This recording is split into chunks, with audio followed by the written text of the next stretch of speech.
Para el efecto voy a pedirle al magíster Carlos Arroyo, director académico de la Universidad Católica Regional Cochabamba, que lo inaugure, por favor.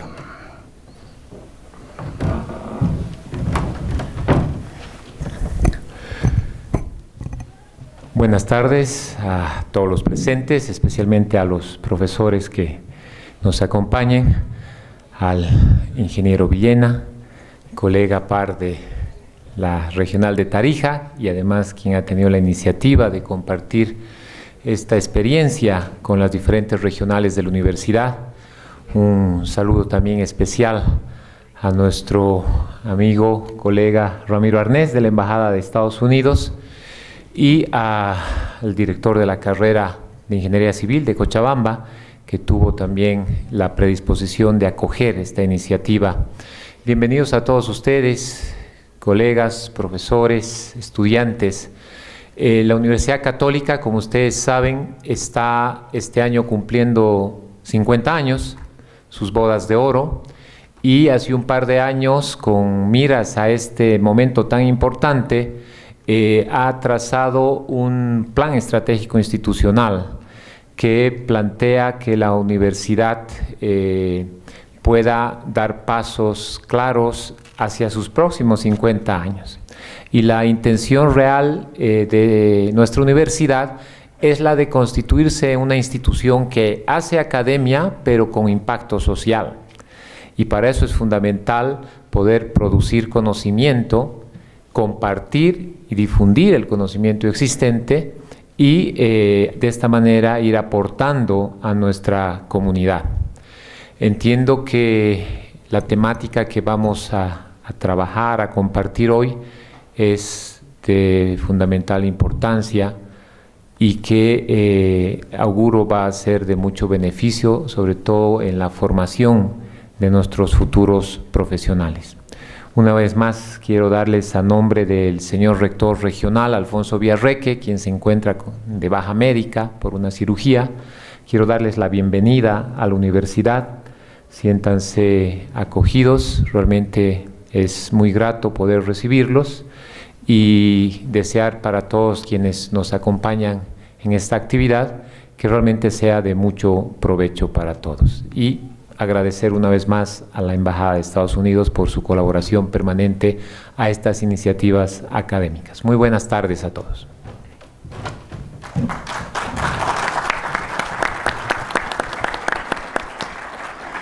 Voy a pedirle al señor José Jelinzik que, por favor, dé la bienvenida a partir de la Embajada Americana. Gracias. Gracias, muy buenas tardes. Es un verdadero privilegio para nosotros estar acá en la Universidad Católica en esta celebración tan importante de su 50 aniversario. La Embajada de Estados Unidos considera a la Universidad Católica en todo el país como una institución amiga y una institución socia para la producción de conocimiento, como se mencionó, y para la producción intelectual y para dar soluciones a las comunidades. Estamos muy felices de tener la presencia de dos personas que son líderes no solamente en Estados Unidos y en su estado, en Texas, sino en el mundo, en el campo de su experiencia. Y ellos son el doctor William Asquith y el doctor George Herman. Estamos nuevamente felices de tenerlos acá y vamos a tener un par de conferencias, una tercera más, entiendo, que creo van a ser muy importantes para todos nosotros. El tema de la administración de los recursos hídricos es algo que preocupa a todo el mundo y se necesita de las mentes más brillantes, de la tecnología más avanzada, pero también de la producción de estudiantes, universidades, para hacer frente a este desafío. Dicho esto, nuevamente gracias a los organizadores, a los anfitriones de la Universidad Católica, a catedráticos, a alumnos. Si puedo decir una cosa final es que hagan las preguntas que vean pertinentes, empiecen a tomar notas desde el principio. Muchas veces sucede que esperamos hasta el final para hacer una pregunta cuando hay algo que quisiéramos o postergamos y al final no hacemos la pregunta. No se queden con la duda, tendremos tiempo para preguntas y respuestas. Nuevamente, felicidades y muchas gracias.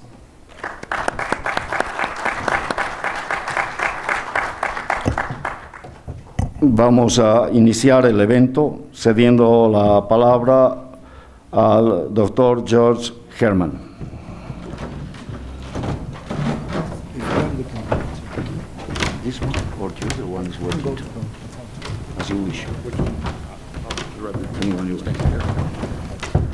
Thank you very much for that gracious introduction. I'd rather use this. And I want to thank the Catholic University system for allowing us to use your facilities and hosting this event, and Jaime Viana, who originally had the concept of this series of symposia, and the U.S. Embassy in La Paz for bringing us here under the U.S. State Department Speaker Program. And I'm going to speak to you about a program of research in hydraulics and hydrology that was undertaken some years ago by the agency that I was working for at the time for my major career. That is the Texas Department of Transportation. And the state of Texas in the United States funded this series of projects because we believed that research was very valuable and that we could improve the methods that we had been using to design drainage structures for roadways and for urban areas. Thank you, Ramiro. I'm going to begin by giving you a little background into the state of Texas itself, show you where it is and some of the issues that we were faced with as transportation engineers and drainage engineers in the state. I was technically a transportation engineer. I designed roadways, bridges, and culverts, that kind of thing. But I had a specific interest in hydraulics and hydrology, and I was one of the few people in the agency that did. And I was able to progress in that particular field because I did have an interest in it, and very few people did. And I always try to tell people, if you really want to become widely known in a specific field, pick a field that nobody else likes. Anyway, I'll see if I can get things going the right direction here. Here we go. This is the United States, what we call the contiguous states, the 48 states that are together. There are Alaska and Hawaii that are separate. Alaska is larger than Texas, but it's separated up to the northwest. Texas sits in the south central portion of the United States. It's the largest of the 48 states that are together. It borders on Mexico in the south along the Rio Grande River. There's the Texas Gulf Coast, the Gulf of Mexico, borders on several other states, including Louisiana and Arkansas. As I said, it's a fairly large state. Go the right way here. The dimensions of the state, north, south, and east, west, are approximately 1,230 kilometers from east to west and approximately 1,290 kilometers from north to south. And the state is basically cross-shaped. It's not square, so that it doesn't contain all that area. But we have quite a bit of range in latitude and in longitude. There are approximately 79,000 miles, that's 127,000 kilometers, of roadways that are built and maintained under federal and state programs. That's the U.S. federal government. The federal government collects gasoline taxes from every gallon of gasoline sold in the United States, and that's all goes to Washington, and then it is divided up and sent back down to the states in various proportions. So the federal government funds roadway projects in that way. The state of Texas also has a gasoline tax and some other taxes by which they fund roadways. There are multiple levels of roadway systems in each state in the United States. There's federal, which extends over the entire state, and they're just simply funded by the federal government. The state actually constructs them and maintains them.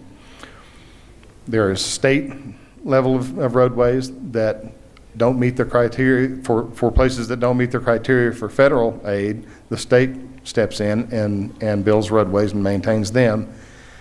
There are 254 counties, which are smaller subdivisions of the state, in the state of Texas, 254 counties. Those counties each have a roadway and street program themselves, and each city, no matter how big or small, has streets and roads within their city. This is a cooperative system. For instance, the state gets what we call municipal maintenance agreements with cities, where the cities actually take care of signals and some roadways, and even though they may have been funded by the state. So it's a very large, very diverse system, ranging from local streets all the way up to what we call interstate highways, which are large controlled access facilities that move between major cities, and it serves the entire state at every level. The 127,000 kilometers that I mentioned is just the federal and state system. That doesn't count county roads or city streets. So you can see there are many, many kilometers of roadways in the state. At each point that a roadway crosses some drainage feature, some small creek, large river, whatever it may be, we have to do a hydrologic analysis and design. The surface drainage system and the surface transportation system interact at literally thousands, if not millions, of points. And at each one of those, we were responsible for making sure that the roadways survived, that they didn't wash out under conditions that were very frequent. So we needed to do good hydraulic design in order to have the system work the way it should. During the time that I was active in research, which was approximately 1997 to 2009, a 12-year period, the average letting volume, that's the average number of contracts for construction of roadways in the state of Texas, was $4 billion American dollars. Now that's per year. That's how much went to contract. That $4 billion may be extended over several years, but then the next year we would let another $4 billion to contract. Most of those contracts were for the reconstruction and rehabilitation of existing roadways, because the system we have began in the 1930s and 1940s, and many of the roadways are old. Some of them have been worn out and rehabilitated many times over their lives. As traffic increases, need arises for the roadways to be wider, have more lanes, and be made safer. So it's a constant activity to to reconstruct the roadway. That doesn't even include the maintenance. Approximately the same amount every year is spent on the maintenance of existing roadways on the state and federal system. And that doesn't count the city and county systems. So you can see there's a great deal of money at stake in our roadway system. We're very proud of it in the state of Texas. It's one of the best in the United States. Of that $4 billion US that went to contract every year, approximately 30%, or $1.2 billion US worth, we think was spent on drainage features, bridges, culverts, storm drains, channels, and other features that help deal with rainfall and runoff on or through or next to the roadway. That's a tremendous amount of money. That compares to the amount of money that we spent on pavement. And pavement, of course, is the ultimate reason for a roadway being there. Pavement is the surface people drive on. So we spent as much money on drainage features as we did on pavement. But we didn't have near as good an idea or knowledge of how we were spending that money. We spent a tremendous amount of time and effort gathering information on pavements. We evaluated a certain fraction of our pavements every year, and to see what their condition was and what we needed to do to keep them going the way they should, but we didn't do the same thing for drainage structures. We didn't necessarily have very good methods for designing and evaluating them.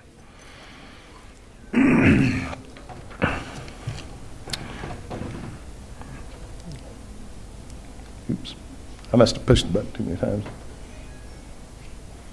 See, I'm backing up, aren't I?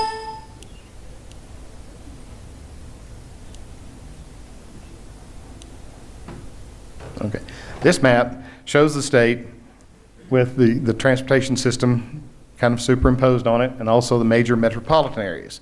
There are 5 what we consider to be major metropolitan areas in the state. Oop, wrong button. Back up there.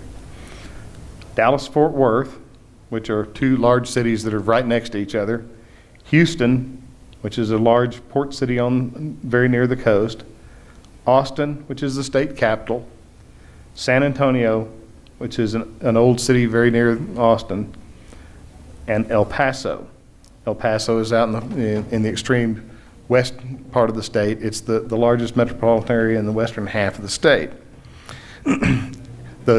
Our transportation system has elements that link all of those major metropolitan areas plus metropolitan areas in other states, and also distributes goods and people out over the entire state. So there are multiple linkages, and that those elements of the transportation system are essential to our economy, because movement of people and goods is what drives our economy.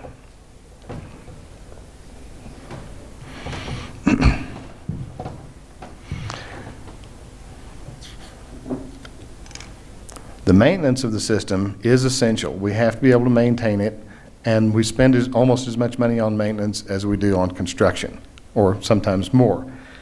Maintaining the system sometimes means that we have to evaluate events that occur, particularly rainfall events that may result in runoff that overtops the roadway. And get this right. Yes. The state is very varied, widely varied in geography and climate. Yeah, I'm going the wrong way again. Okay. This is East Texas, over near the Louisiana border. It's trees, it's lakes, a lot of rainfall. It gets very wet there. It's quite flat. There's not a whole lot of terrain differentiation to drive runoff, but it still gets a lot of rainfall. So there are problems there. In the western part of the state, there are desert mountain ranges. It's very arid. There's very little vegetation. There's a lot of sediment transport. This is the extreme West Texas, so there's a tremendous variation in climate. This made for a very difficult problem in coming up with policies and procedures for engineers that worked all for the same agency, but in different portions of the state, to do similar tasks. We needed to do the same tasks in the eastern portion of the state that we did in the western portion of the state, but the conditions were very, very different. It was very difficult to set up one series or set of procedures that would meet needs in every portion of the state.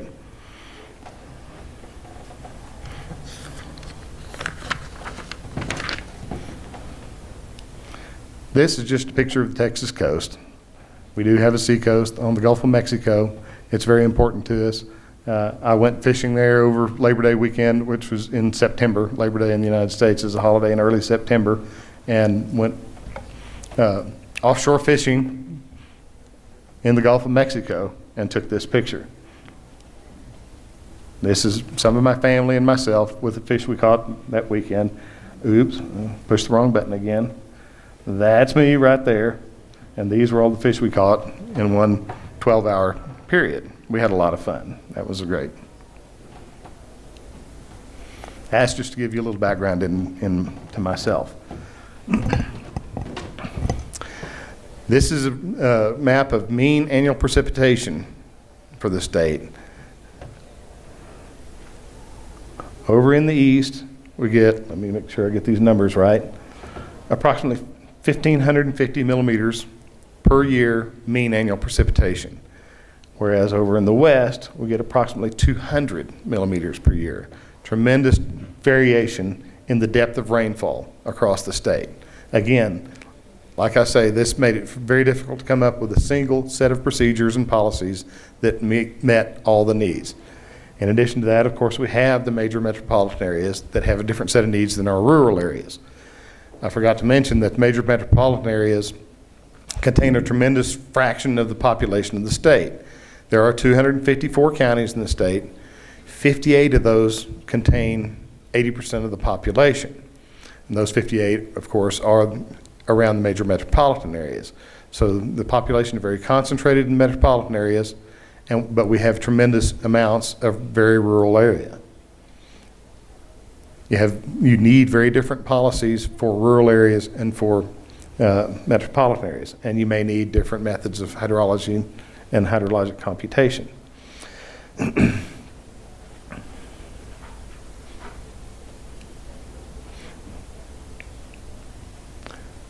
Okay, this is geology. This is a geologic map. You can see that the state has a tremendous amount of variation in geology also.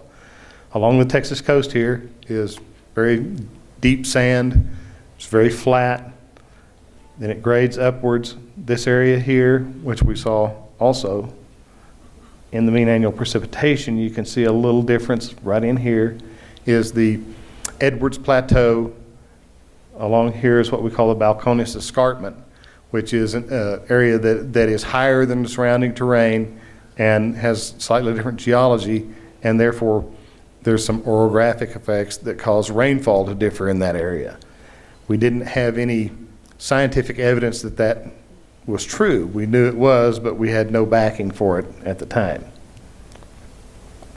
Here again we see the Edwards Plateau is right here. Just to the north of it is an area of heavy igneous influence. It's called the Llano Burnett uplift. In this area down here, this is called the Big Bend of the Rio Grande. This river is the Rio Grande. We call it the Rio Grande. In Mexico, they call it the Rio Bravo. Of course, it's spelled Rio Grande. It's very Americanized. The Big Bend has desert mountain ranges. It's very igneous. The geology is very different from the remainder of the state. Up here in the high plains is the south end of the Great Plains of the United States. It's very much like the terrain that goes all the way up into Canada. So the Great Plains of the United States starts down here in Texas and goes all the way up through the United States and into Canada. The elevations down here, of course, are zero on the coast, essentially right there at sea level, up to approximately 1,000 meters elevation in this area where Dr. Asquith and I live.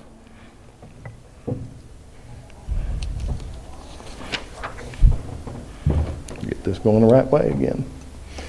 The situation that we had in engineering in 1997 when I became involved in research is what I'm going to describe next. And what I mean, the situation that we had in engineering, I mean in hydrologic and hydraulic engineering. We had a manual, a book that was written internally to the agency and was published by the agency for use by agency personnel. It was called the Hydraulic Design Manual. The version that we were using up until after 1997 had been written and published in 1985. There had been an effort to rewrite the manual, but it wasn't complete yet. The manual only contained 3 methods of hydrology. There was what we call the rational method, which only works for small watersheds up to about 80 hectares. Then there were U.S. Geological Survey regional regression equations. These are equations that are developed statistically by multilinear regression of some explanatory variables and discharges that are computed from statistical analysis of stream gauge data. USGS regional regression equations are typically quite good for what they do because of some data density issues in the state of Texas, and I'll show you that here in a minute. There were some areas in the state that were undefined at the time. In other words, there was not an equation that was appropriate for them. And the smallest watershed that you were supposed to use the regional regression equations on varied from region to region, but was never as small as 80 hectares. It was usually several square miles or several square kilometers. So we had a gap in essentially the number line of what methods that we have. There were watershed areas for which we did not have an appropriate method. The third method was what we call Bulletin 17B. Bulletin 17B was published by the U.S. federal government back in the 1980s, for use by federal agencies.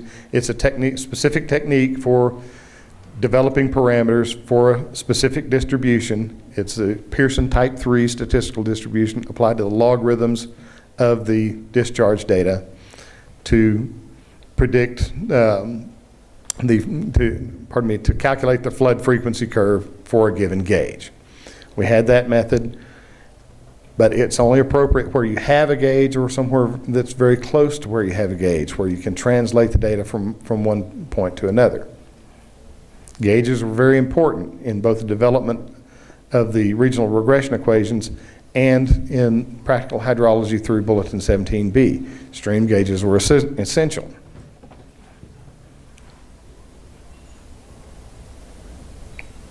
I'm sorry, I should have advanced to this slide before. This is a map of the stream gauges that were in the state that were suitable for use as in analysis for either through Bulletin 17B, if you were working at that gauge or near that gauge site, or for the development of regional regression equations. As you can see, there are areas of the state where there are very few gauges. Down here in the south, along the border, all of West Texas and North Texas, there are very few gauges. Not only are there very few gauges area-wise, but those gauges may not represent the full range of watershed area. And we really needed a very unbiased sample of watershed contributing area to come up with good regional regression equations. Most of the gauges were concentrated around the metropolitan areas or in a band about 300 miles wide. That would be about 500 kilometers wide down the center of the state. So there were areas that were not well covered by any kind of gauge, stream gauge. This map is a similar map. It shows gauges that were on watersheds of less than 20 square miles. I've got that in square kilometers somewhere. I believe that's about 52 square kilometers, less than about 52 square kilometers. This is important to us because along in this process of evaluating what we did, we figured out, or it came to us, that the vast majority of the watersheds that we were analyzing to do hydrology on were quite small, less than 52 square kilometers. Most of them much smaller than that. So we had more gauge data on large watersheds than we did on small watersheds, which may or may not, we didn't know, bias the regional regression equations. So we needed as much data as we could from small watersheds, and these were all the gauges that we had available. And as you know, you can't go back in time and gather data for 20 years just when you need it. This is what West Texas looks like. This is not far from where I grew up, and this is a deep canyon. There was a major flood in this canyon a few months before I took this picture. And the reason I'm showing this picture is because in these areas right in here, there are some what we call rock shelters that the Native Americans lived in for thousands and thousands of years. The Rio Grande River is about a half a mile, about a kilometer from where I'm standing. That hill right there that you can see down the canyon is actually in Mexico. The Rio Grande runs across the picture just in front of that mountain. And in these rock shelters that have been used as far back as 11,000 years ago, there are sand deposits. And mineralogically, they can tell that those sand deposits were flood deposits, came from backwater from the Rio Grande. They were not floods that came down this canyon. They were backed up from the Rio Grande. The sand is mineralogically distinct from what comes locally. So from the height of those flood deposits in those rock shelters, we hope to be able to get some idea of the at least minimum depth of water in those major floods.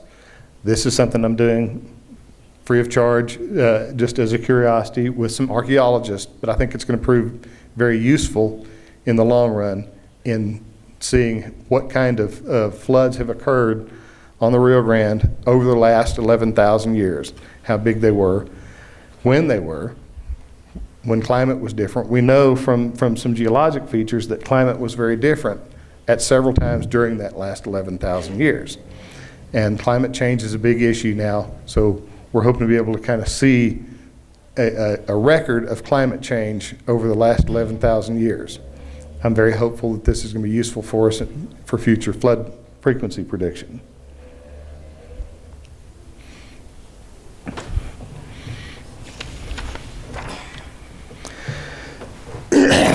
Pardon me. There were some traditional needs that we had in the engineering of roadways for the state of Texas that were not being met by the methods that we had at the time. There were no reliable methods for estimation. Pardon me. The methods that we had were fairly reliable for the design of new structures, but they were not necessarily reliable for analysis of existing structures. We needed to have some documentation of what had been used in the past.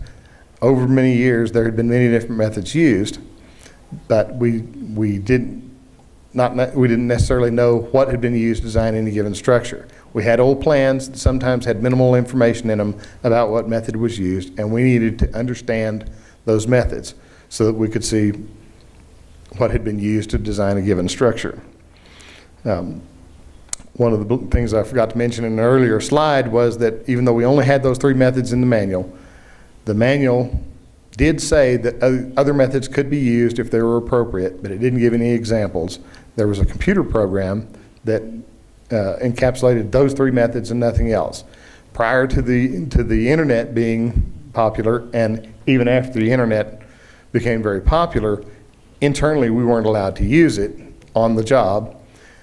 There was no access to information on what other methods were available or appropriate.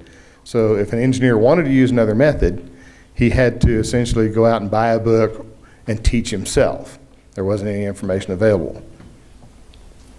So we needed to be able to have a full range of methods, and we needed to be able to evaluate the old methods that had been used before so that we could see how good the designs that had been done before were and what assumptions were made.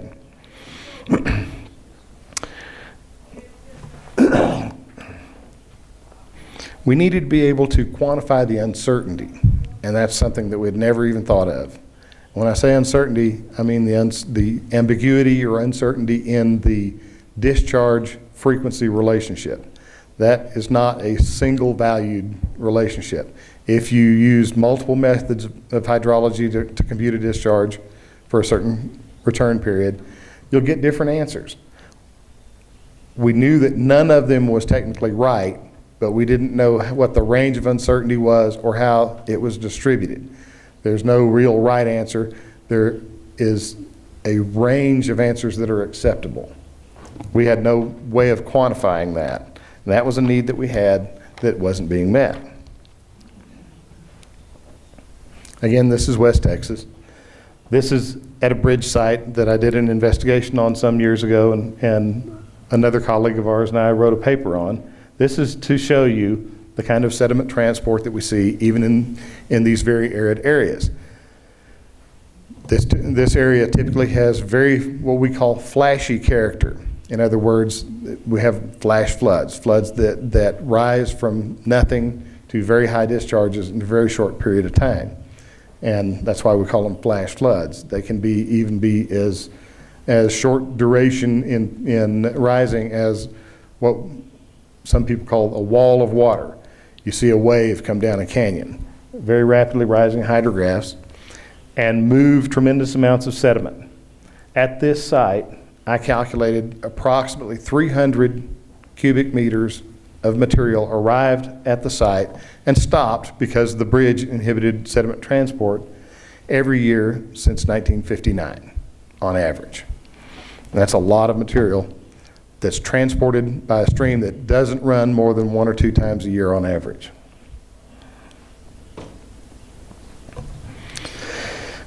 The problems we had with methods that we had, other than the needs that weren't being met, were that there were gaps in the contributing area in Limberline, as I mentioned earlier, where no appropriate method was available to the average engineer. The manual that we had was the only consistent reference. In other words, the engineers that were using this manual had no other references for hydrology and hydraulics unless they had kept a textbook from college or if they went out and bought it themselves.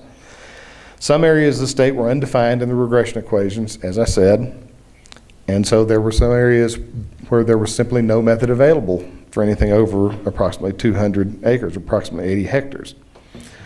The flashy nature of the flashy nature of the responses that we see in much of the state tended to do a lot of damage at sometimes when we had major events, and so engineers became what we call conservative. They began to be afraid that they were under-predicting, so they would make things larger and larger, go to the larger end of the discharge scale for whatever they were designing for. That may initially sound like a good idea from a risk management standpoint, but it's not necessarily. It may be, it may not be. You need to evaluate it. There are 2 things that you need to look at. One of them is, are you designing a structure that doesn't really fit in the stream that you're going to put it in? If it doesn't physically fit in there, then there's probably something wrong. You may be overestimating the discharge at that point. The other one is expense, costs. The more money you've spent on any given structure, the less money you have to do other structures. And we looked really, really hard at structures like culverts and bridges and did some thought about how frequently those were damaged or the roadway was overtopped at those points and the public was exposed to danger versus places where we just couldn't drain water off the pavement and we had what we call hydroplaning problems, where water on the pavement was a problem and we didn't have the money to fix it. So we saw a lot of accidents due to hydroplaning and people injured and killed. We didn't see that many people injured and killed by being washed away if water went over the road. It did happen, it still happens, but it's not as frequent as hydroplaning. So it became an exercise of where do you want to spend your money? How do you want to safeguard the public the best? So we wanted to make sure that we were getting our structure sized appropriately so that we weren't wasting money, essentially.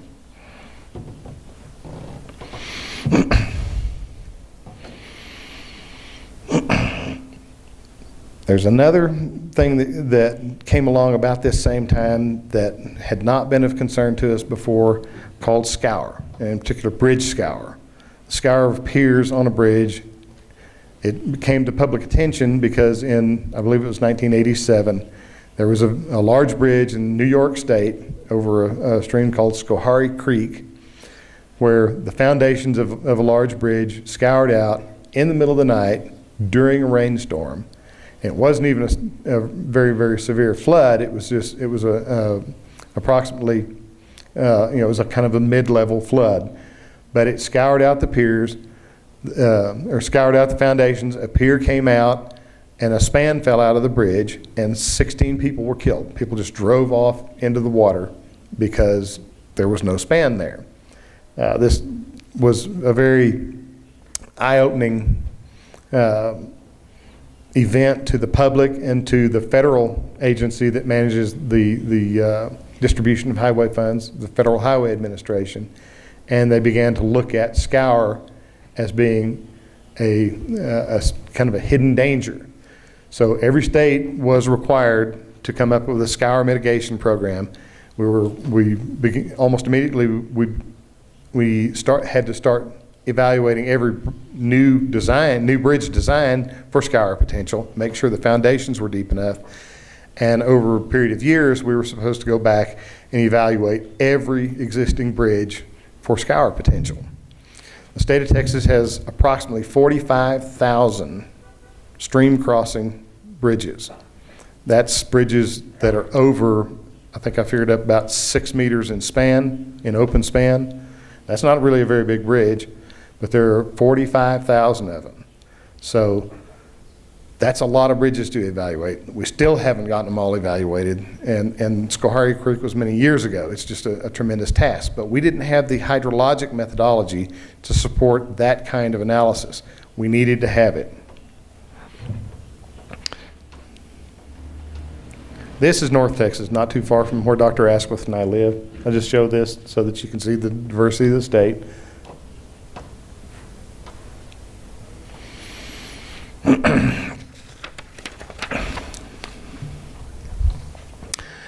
Okay, some of the problems that we had were most common projects are rehabilitation of existing features. As I said earlier, the methods we had been developed for the design of new structures.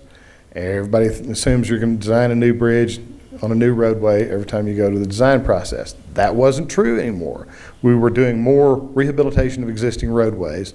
We were having to widen structures and lengthen structures. So we needed methods that were appropriate for that rather than simply the design of new structures. Rehabilitation of existing features is constrained by what's there. You don't have a whole lot of ability to change the size of a structure. So you really need to understand what's going to happen under all conditions. Instead of being able to design a new structure to handle whatever you want it to, you need to be able to analyze it and understand what's going to happen to an existing size structure under any condition. We had an increasing concern about contaminants in the surface water. People were very concerned that runoff from the roadways was contaminating things. We couldn't answer that. We didn't have any methodology to do that. There are, of course, petroleum products that land on the roadway from trucks and cars, and there are metals from brake linings. There are all kinds of potential contaminants that wash off the roadway and get into the surface drainage system. The environmental agencies that were controlling the water quality, or were examining water quality in the United States, asked the state DOTs what we were doing about that, and we had no answer for them. So we needed methods that would help us with that. In the United States, in the state of Texas, in the United States, most states have done this. The state of Texas is one of them. They have given up what we call sovereign immunity from lawsuits. So the state can be sued in court by a complainant if the state has done something that damages them. Not all countries are that way. But we had numerous drainage complaints and we had numerous drainage lawsuits because people thought that the way the roadway was designed and built somehow damaged them, put water into their house or something like that. We didn't have a good way to answer most of those drainage complaints. We lost a lot of drainage lawsuits because we essentially couldn't answer them in a scientific way. Make sure I hit the right button again. The funding for the research that we undertook came from the funds that we used to build highways. The Federal Highway Administration, what I mentioned earlier, that controls the funds that come back from the federal government, mandated that each state spend a certain fraction of the federal money that came back to us on research. The federal government recognized that there was value in research, that we needed to spend money to improve our methodology. Of course, I'm not just talking about hydraulics and hydrology. There's a tremendous number of areas in which research is done in safety and in pavements and in how bridge rail and those kind of things react. So there's a tremendous number of funds spent in different areas, but hydraulics and hydrology was one that I was concerned with and got involved in. And so there were funds available. The state of Texas saw the value in research and and chose to spend more money than the federal government mandated on research. Why did they do that? Because they saw that they got value out of it. Every dollar that's spent in research ends up over a long period of time saving them many dollars in other costs. So it was very valuable to them. Research funding is always an issue, no matter where you are. We were very fortunate that we had forward-thinking people in our government, both at the federal and state level, that said, you need to do research.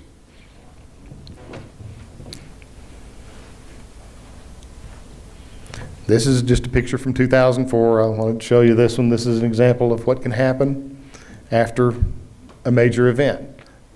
This was not an event the bridge was designed for. It was a major flood event. The bridge would not have been designed to withstand this, but it did. Oop, back up. I want to use my laser pointer here. You can see that there's some scour around these piers, and the tops of the drill shafts are exposed, but those are socketed into solid rock about 4 feet down, so there's no danger there.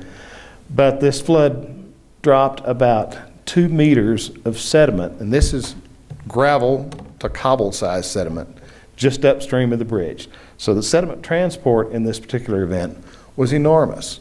I have no idea how much sediment was brought to that bridge and dropped just upstream of it when flow went through a change in regime. It was many tons of material, many cubic meters.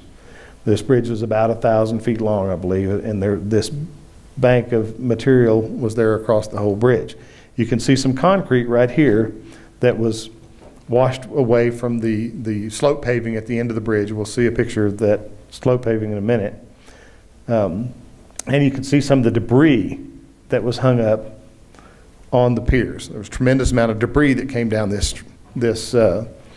stream during this flood. This was not far from the area I grew up in, and I had some former friends or some old friends that lived in this area, and I got 2 different estimates of the depth of rainfall in this event. And it was approximately a 6-hour duration event, and one person said that there was 8 inches in 6 hours, which in Texas is a tremendous amount of rainfall. One person said there was 18 inches. Let me try to translate that. 8 inches would be about 200 millimeters. 18 inches would be about, what would that be, Jaime? About 500 millimeters? Yeah, about 500 millimeters of rainfall in 6 hours. So it was an enormous event. It was somewhere, I did a rough calculation on 8 inches is roughly a 2,000-year event for this area. We would not design the bridge to stand, but it did.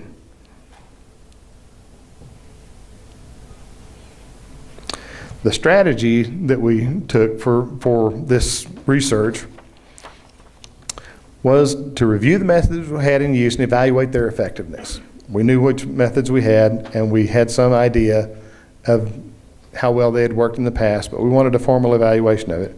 We reviewed other methods that were available that were not in the manual and evaluate their effectiveness for what we wanted. Then we reviewed the data available and how that could be best used. How much data was there that we could get our hands on that we could use in any of these methods. We wanted to fill in the gaps that we had in geography, areas that were undefined in regression equations, and in that contributing area number line. We wanted to be able to do hydrology on any size watershed from the smallest to the largest with no breaks, nowhere where we say we don't have a method that fits here.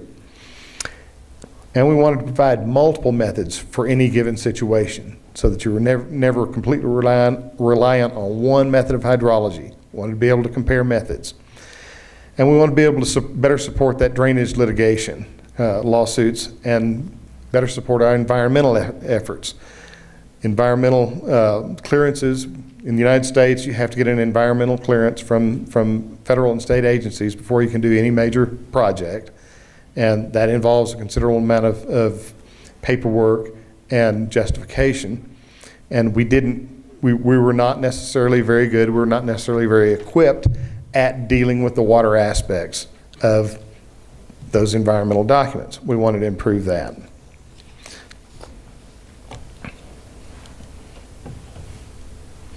This is that same bridge. This is at the end. The other picture, the former picture, was to the right of this and was looking back the other direction. Dr. Thompson, who's not with us now, and I went out and investigated this bridge. You can see that the guard fence posts are just hanging in the air. Everything's washed away from them, and this is severely undercut. I've got another photograph.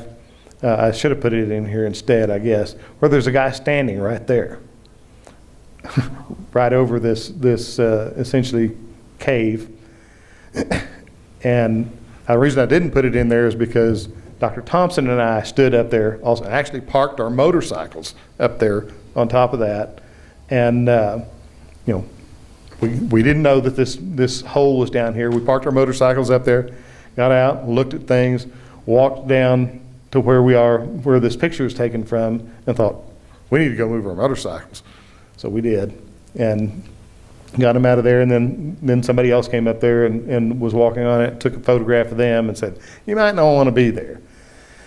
But you can see how the abutment scoured out, but the bridge stood. This bridge was, other than the ends of the bridge, no major damage was suffered by it.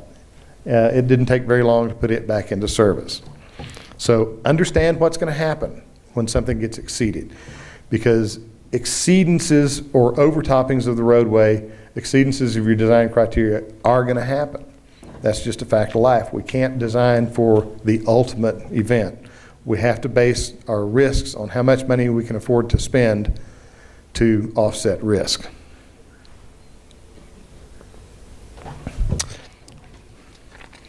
We had some new needs also that we hadn't ever had had methods to deal with before. We needed some hydrograph methods that give you time distributed flow so that we could do detention design of detention basins. We didn't have that. We need some idea of runoff quality and contaminant nature. We needed some erosion and sediment control measures, and we needed the water-related issues, the hydrology, to support those. The law had been changed in the United States, or a law had come into effect called the National Pollutant Discharge Elimination System, where we were required to make sure that no sediment and no contaminants came off of construction sites. And that was a big change for us. We didn't have the methods of hydrology to assist us in that. And in the United States, we have something called floodplain management. Instead of trying to prevent flooding, the current philosophy in the United States is to move people out of the areas that might flood and to ensure the structures that are in there with, financial insurance, what's called risk finance. There's the national NFIP, National Flood Insurance Program, where people pay premiums, insurance premiums, if they're in the floodplain, and then they can collect if they get flooded.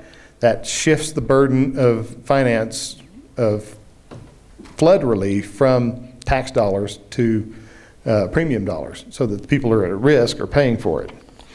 But we in TxDOT had no ability to deal with floodplain management issues. We didn't know anything about it, didn't have the methods of hydrology to support it. This bridge is on the Blanco River in the Edwards Plateau. This is one that was overtopped in 2015. Major event again. And we see that the slabs washed completely off the bridge. One interior bent is damaged. The remainder of them stood. This was a very large event. It was not an event that the bridge was designed for, but again, we understood what would happen if this was overtopped. This is what you would call a partial failure. This bridge will be a lot easier to replace than if the piers had washed out and that there was major substructure damage.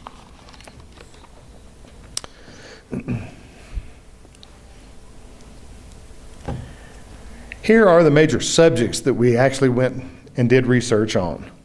And they start with NRCS curve numbers. The NRCS, or Natural Resource Conservation Service, is a U.S. federal agency, used to be called the Soil Conservation Service, or SCS, have a method of hydrology that uses what's called a curve number to represent runoff generation from the watershed as a surrogate for a loss function. We all understand, or all of us that are hydrologists understand, that you have losses when rain falls on a watershed, so you have to account for those losses. We did research into unit hydrographs and all the elements that go into unit hydrograph-based methods of hydrology, including the unit hydrographs themselves, the shape of those, the timing parameters that are used to set the critical points in the unit hydrograph method, the rainfall hyedographs, the distribution of rainfall in time in any given storm event, depth, duration, frequency of rainfall. We had a publication called TP40 that had been developed by the federal government in the early 1960s that didn't give us very much detail. There were some things that we thought, some places where we thought it was just not right, so we wanted better information, and we funded a study into that. Actually, Dr. Asquith did that.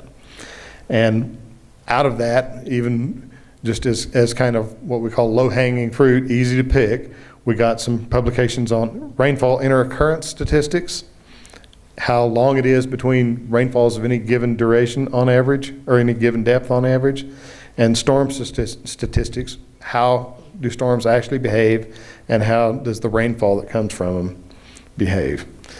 Stream bed mobility, that earlier slide I showed where we had extreme sediment transport, we haven't had a number of those in the state, and we want to be able to deal with that. And some work on watershed scale and methods of estimation. What methods of hydrologic estimation are best to use for what range of watershed, what size? The results we came up with, and this is just kind of a broad overview of results, we have a more complete set of hydrologic methods for designers. And that's designers not just of new roadways, but of complete rehabilitation of any kind of drainage structure that we have or that we want to build. Information to support non-design activities such as maintenance and such as the planning of construction projects, the scheduling, how many days of rain do you want to put in, those kind of things that we had not had before, and to help us in compliance with the National Pollutant Discharge Elimination System that I mentioned earlier. And information to support analysis of drainage complaints. We have a much lower incidence of drainage complaints now, of repeated complaints and lawsuits, because we can deal with the drainage suits better. Also, when you do a better job of designing your structures, you're not so likely to get a drainage complaint. We have information to support all of our construction activities as far as the Clean Water Act, National Pollutant Discharge Elimination System type activities that we didn't have before. We have information to assist in floodplain management, which is a major issue in some areas, some flood-prone areas. And we have better guidance in general for engineers in any activity dealing with rainfall, runoff, and water. These were things that we had very little to do with prior to 1997.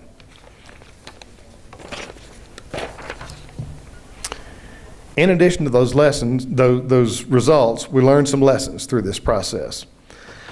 Big lesson that we learned is that there's always more to learn.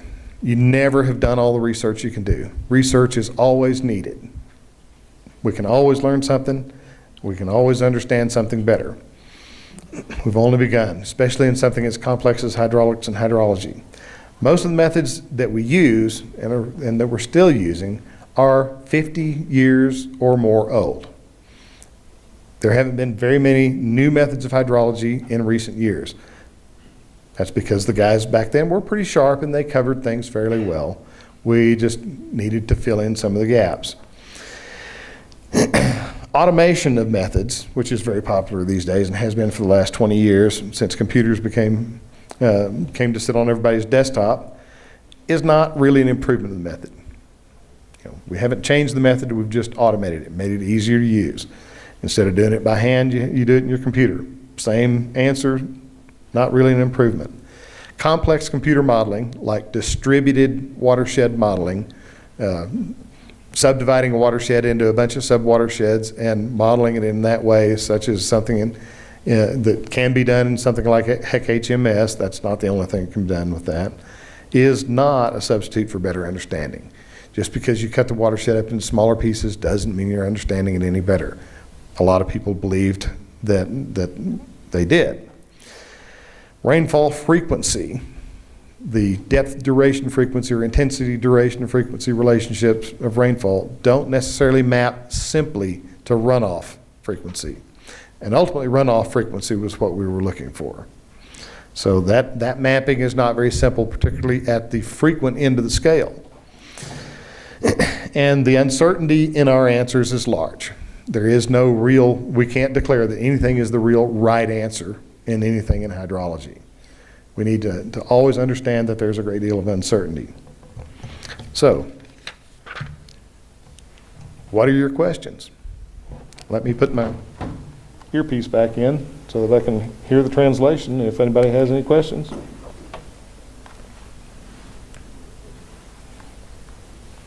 Las preguntas pueden hacerse en español, van a ser traducidas para los expertos. There's a man with a microphone back there if you need to ask a question.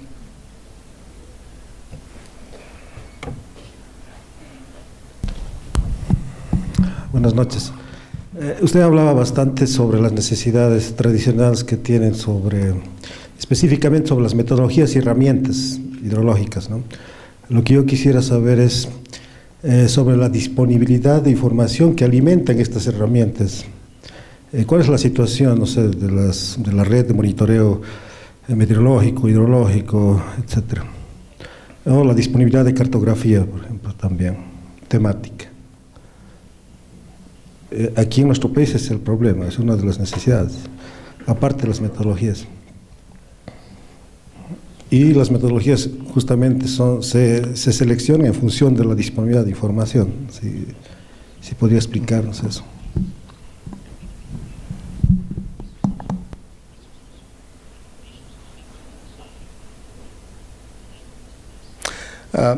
Well, if I understand the question, you're asking how much data we had, how much data you need, and what we can do with that data.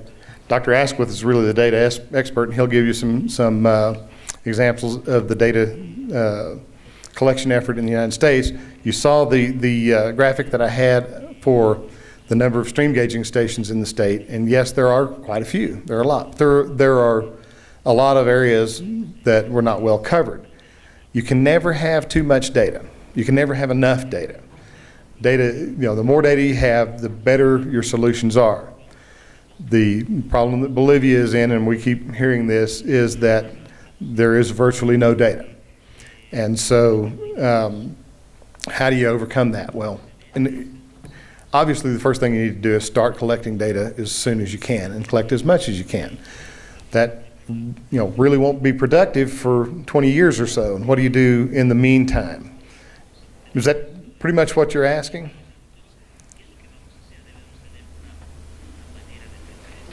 My answer to that, and I thought about this in the presentation we did this morning, was if you don't have data, you can't generate it. You can't make it.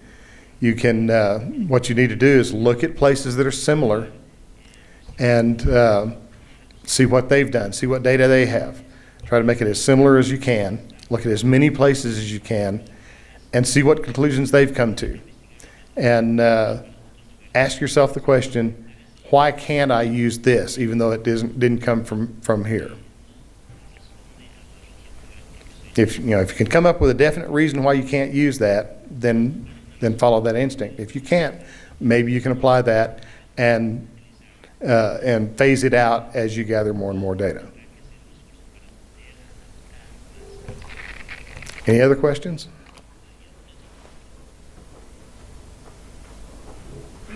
I'm sorry I have to keep putting this in and out of my ear, but I can't listen and talk at the same time. Aló, ya. No tanto una pregunta, sino quizás una acotación. Debido a las características de este evento, veo de que es más dirigido a estudiantes que están en la parte de formación. Entonces, quizás como profesionales en el ramo, deberíamos reforzar bastante de que, si bien en las medidas que usted indicaba que no se contemplan en algunos casos, es fundamental como profesionales ir al lugar e inspeccionar no solamente el lugar de emplazamiento de obras. En el caso específico de lo que usted está tratando, en el caso de protección de puentes o alguna otra obra civil, nosotros tenemos la característica de ver el entorno justamente 100, 200 metros a la redonda del emplazamiento de obra. Pero es necesario, como profesionales, y quisiera quizás su perspectiva respecto a esto, de hacer un análisis del comportamiento en sí de la cuenca, de las características no solamente topográficas, geológicas, también de vegetación, como indicaba, ¿no? Es necesario ver toda la integridad, todo el global de lo que implica la cuenca, así como otros agentes que son el ser humano. Eso es todo. I agree 100%. Absolutely. The more time you spend in the field, the more information you have, the better you become at what you do. I love going to the field. Dr. Asquith spends as much time in the field as he can also. There's a tremendous amount that going to the site can do for you. My own personal rule as a practicing engineer, responsible for designs that the safety of the public is dependent on, is that I will not take responsibility for design unless I visited the site. So, yes, everything you can learn from the site is wonderful. You can't do a good design, no matter how good your tools are, you can't do a good design if you're not intimately familiar with the site. And, the stream can tell you a lot about its characteristics. So, yes, I agree 100%. Spend as much time in the field as you can. Wouldn't you say so, Dr. Asquith? Any more questions?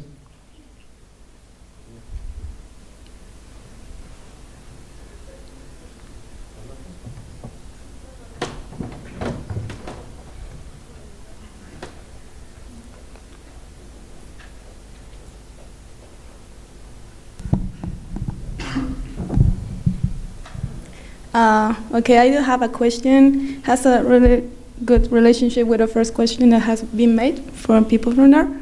My question is that about the data you've got for the modulation, you have mentioned that you use models such as HMS or other models to make the hydraulic rainfall and runoff modulation.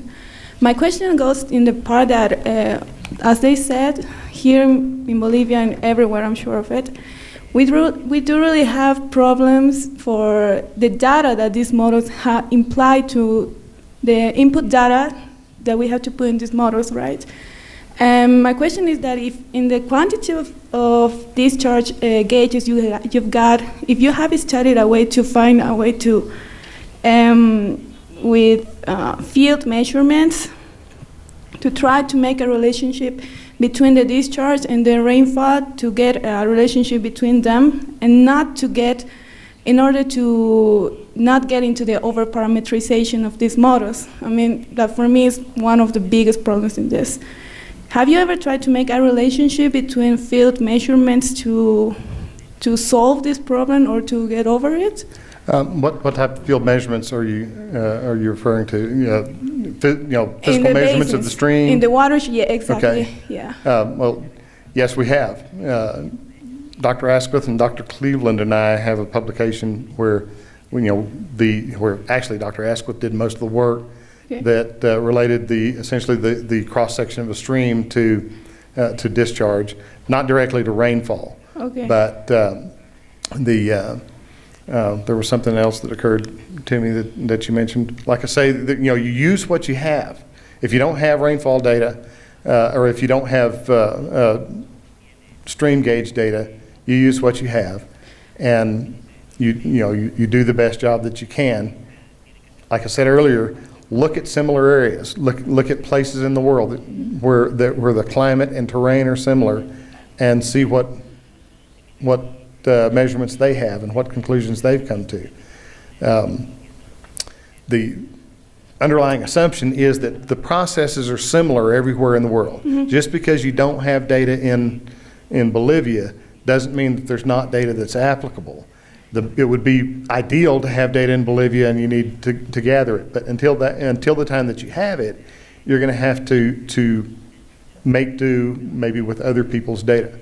One of the things that we have talked about over the last couple of weeks about mentioning is that I mentioned the archaeological sites where we're looking at ancient floods.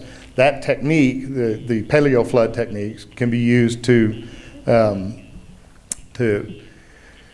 at least give you some information on history of flooding at a given stream, and there may be other records you can look at to have some idea of frequency of flooding of different levels.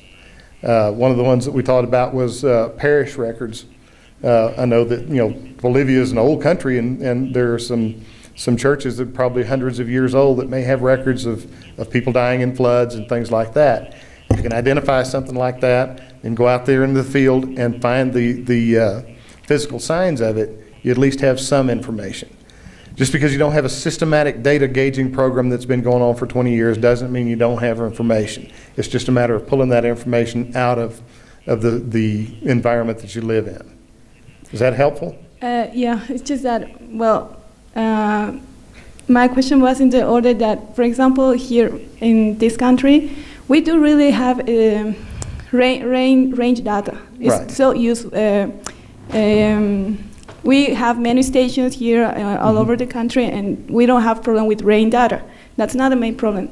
The main problem we do have is that we don't really have a huge number of gauges, of discharge Stream gauges. gauges.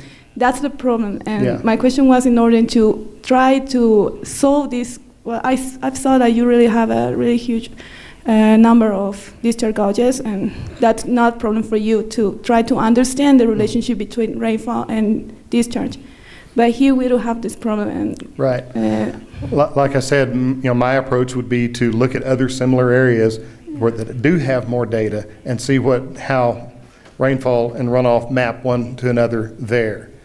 And if there's no driving reason to think that Bolivia is different for some reason, then that estimate may be the best estimate available to you of that mapping at this point in time until you gather stream gauge data. You can't conjure up data from nowhere, but you can use data from somewhere else to try to assist you. That's my take on it anyway.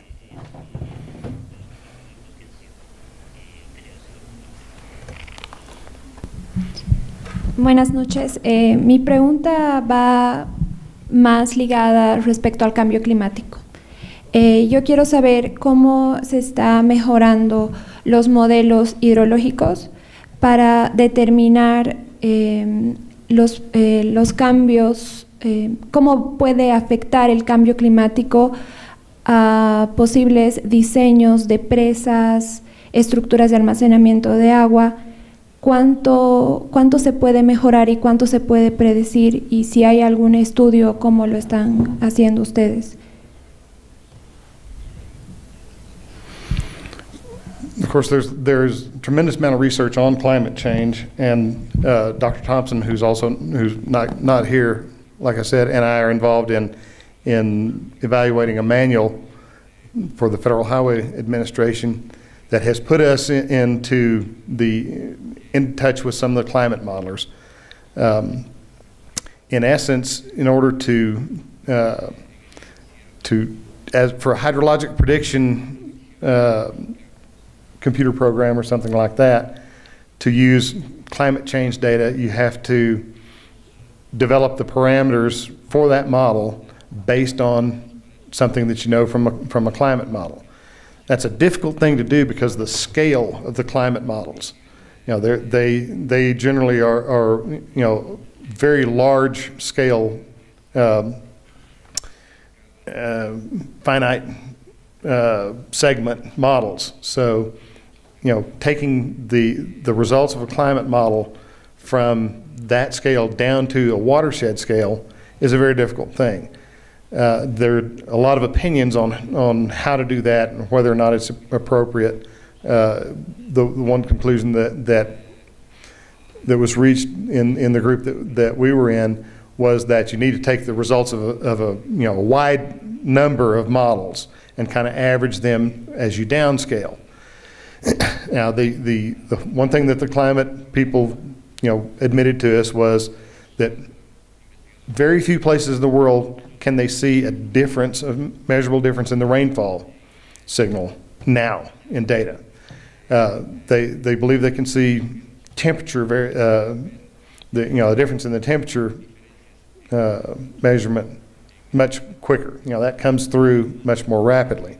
So the National Oceanic and Atmospheric Administration in the United States has been doing what they call NOAA Atlas 14 for a number of years now, which is depth, duration, frequency information. And these are the experts that deal with rainfall data in the United States. And what they keep saying is they can't tell any change, at least in the United States. So it's the question then arises: how big a change could we see, and will it affect us? When you compare it with other things that go on in the watershed. In another talk that I've got to give in a few days, I have some examples where reservoirs in the state of Texas, have been, the capacity in reservoirs, or the amount of water stored in reservoirs, has been diminishing over the last 20 or 30 years very rapidly. We have a number of reservoirs that are essentially dry now. We can't tell any difference in the rainfall signal. What we can see is changes in the watershed. So, to answer your question the best I can, the models really can't be, the hydrologic models really can't be adapted to climate change. What you do is adapt the parameters that go into it. And to do that, you have to have some information that's kind of hard to come by. And again, the uncertainty is very high anyway.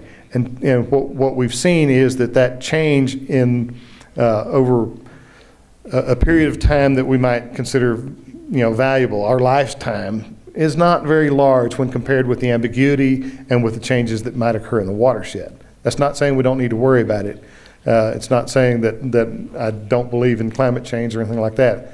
I'm saying that we can't tell what to do in any given place. Now, some models say, for instance, West Texas is going to get wetter. Some models say it's going to get drier. We don't know at this point in time.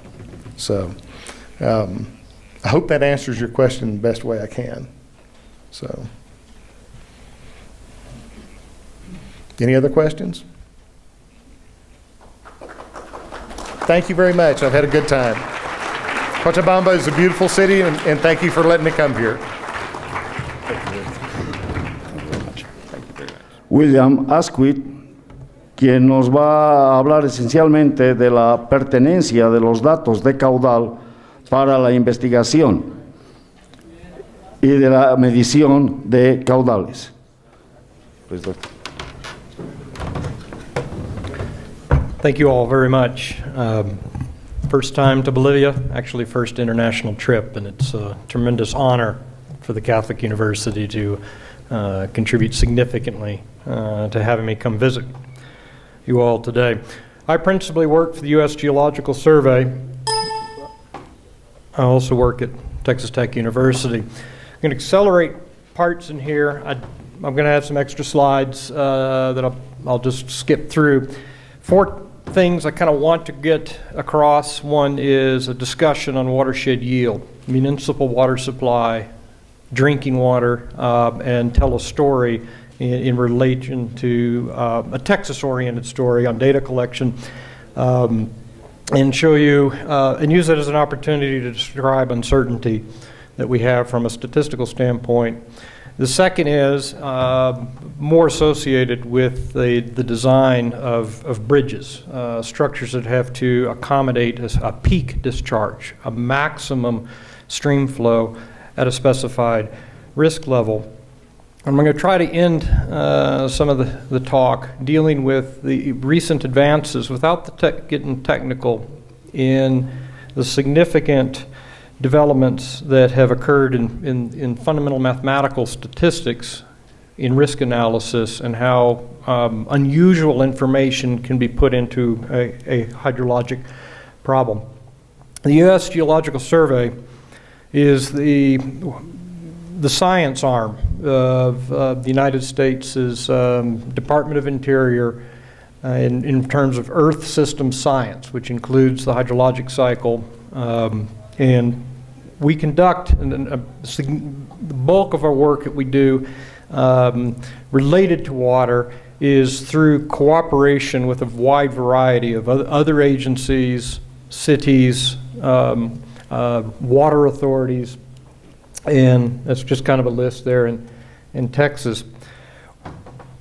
We're probably principally known from the monitoring, the operation of very large networks for water data acquisition, the standardization of those data, the maintenance of the same types of techniques for over 120 years in data collection is really useful. Well, as part of that, because there's an awful lot of data available, the dissemination, the delivery of that information to the hydrologic community, be they municipalities, water authorities, design engineers. We work very hard with that, as well as international collaboration. Just as an aside, one of my things for the next few years, I'm working on groundwater network optimization for the Emirate of Abu Dhabi. Hydrology is society. Society is hydrology, right? All of our human relationships between the environment as well as within ourselves and the structure of the way we organize ourselves as people in different parts of the world, right, is driven through the issue of water. In this case, this is drinking water. It's in a stream, but it's going into a reservoir for supply, and you can see a colleague of mine conducting a discharge measurement in the distance in the center of the slide. Also, streamflow information is needed for high magnitude events. Peak discharges, large discharge can threaten, in this case, transportation infrastructure on a major intercontinental highway in the United States. And you see this with the stream gauge or hydrographical station, but for us, stream gauge, hanging off the side of the bridge, and a tanker truck that is carrying a load of gasoline. This is a Guadalupe River in central Texas, a part of the state known for very significant high magnitude discharges that arrive very quickly. And in this case, the stream gauge is some 40 feet, 45 feet above the water.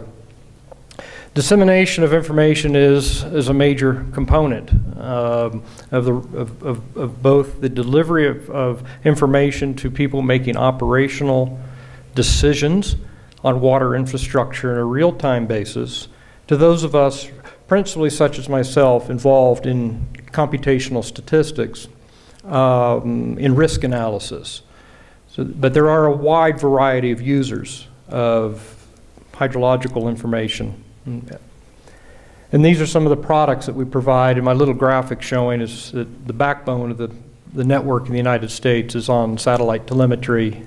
And within approximately 20 seconds to 25 seconds after a transmission window opens, once an hour, that data is sitting in our mainframe and in turn being pushed out to the internet for the general public. This is an image of all of the real-time sites. It's actually not quite all, but sites that meet certain criteria of they're full-range sites. They're stream gauges that are designed to monitor the hydrologic spectrum from 0 or dry conditions up into extraordinary flood conditions. And you see the colors of the dots represent the comparative magnitude of the flow as of the date that I took this image off the internet.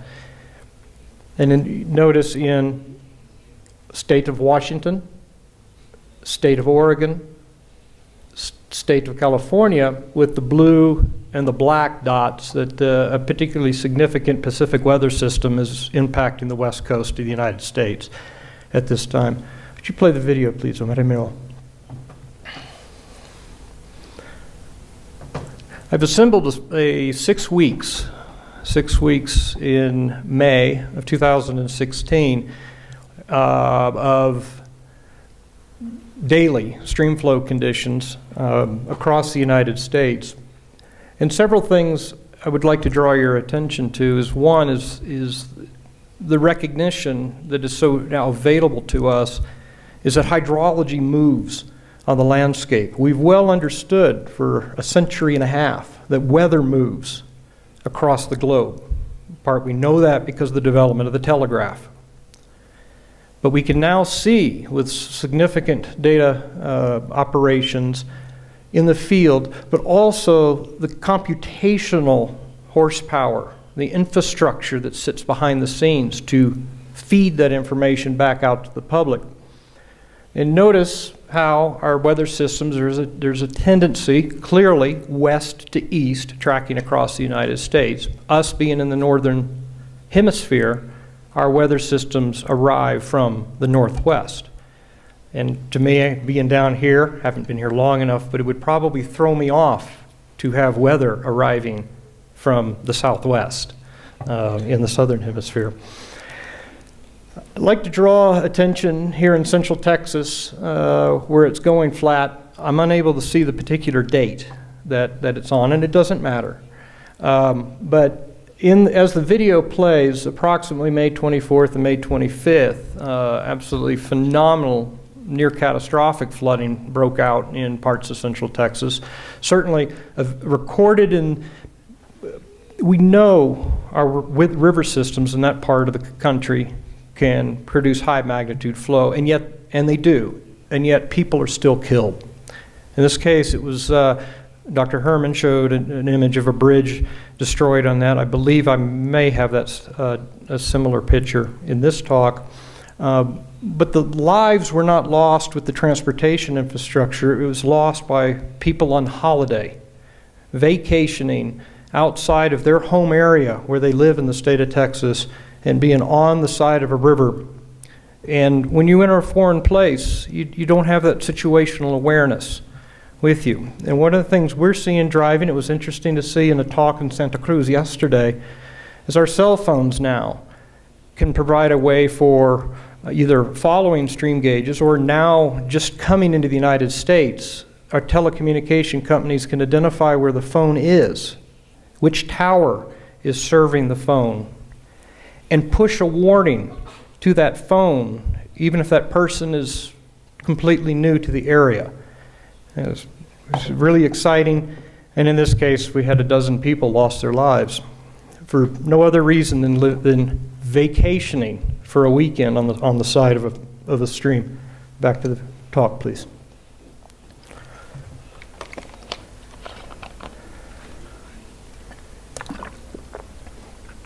So, one of the other things that occurs behind the scenes, I want to draw your attention to, is my agency, the U.S. Geological Survey, is involved in the acquisition of principally stream flow data, verse through a stage, discharge rating curve, converting that into flow.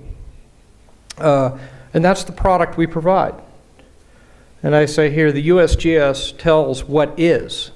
In the United States, we have another agency called the National Weather Service, and they're in charge with running both coupling their meteorological forecast models on into the landscape and providing projections into the future. They are dramatically more advanced in the sense of the way that agency works with the American public than us. The USGS is often a behind-the-scenes kind of agency, but enormous computer models of great complexity are running all over the place. Watershed yield. I said first I'll try to cover municipal supply, give a little story to that. By watershed yield, that is the amount of water that a given watershed can produce in any given year. But I also want to use this as an opportunity is we've been stream gauging for a long time. I grew up near Canyon, Texas. That happens to be August 1925. And the gauge is long gone. But also here's a site in Minnesota that can only be accessed by a cableway to get to, in this case, to get to the site.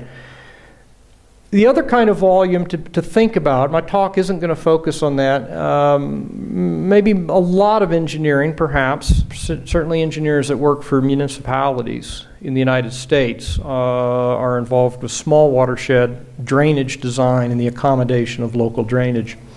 In this case is what's known as a detention basin. This is a photograph taken from my house, the roof of my house in Austin. I live in Lubbock, Texas now. And what are the issues involved with that? That has to absorb a typical storm volume as opposed to the total volume produced on that watershed for the year, and as well as accommodate excessive flows. So very large rainstorms, the basin overflows. Will it overflow and maintain safety to the public? In other cases, certainly focused on, in the United States, our state transportation departments is the road network itself and bridges. The transportation infrastructure, in some ways, is not dependent upon volume of flow. It's dependent upon high magnitude flow. And through a designer and engineer specifies an acceptable level of risk for that structure, and then studies the consequences when that structure is overtopped. Because in reality, most structures will be exceeded in some way during their lifetime. What happens? It's not that you as the engineer were wrong. It's not that me as the statistician made a mistake, necessarily. Bad things do happen in our river systems.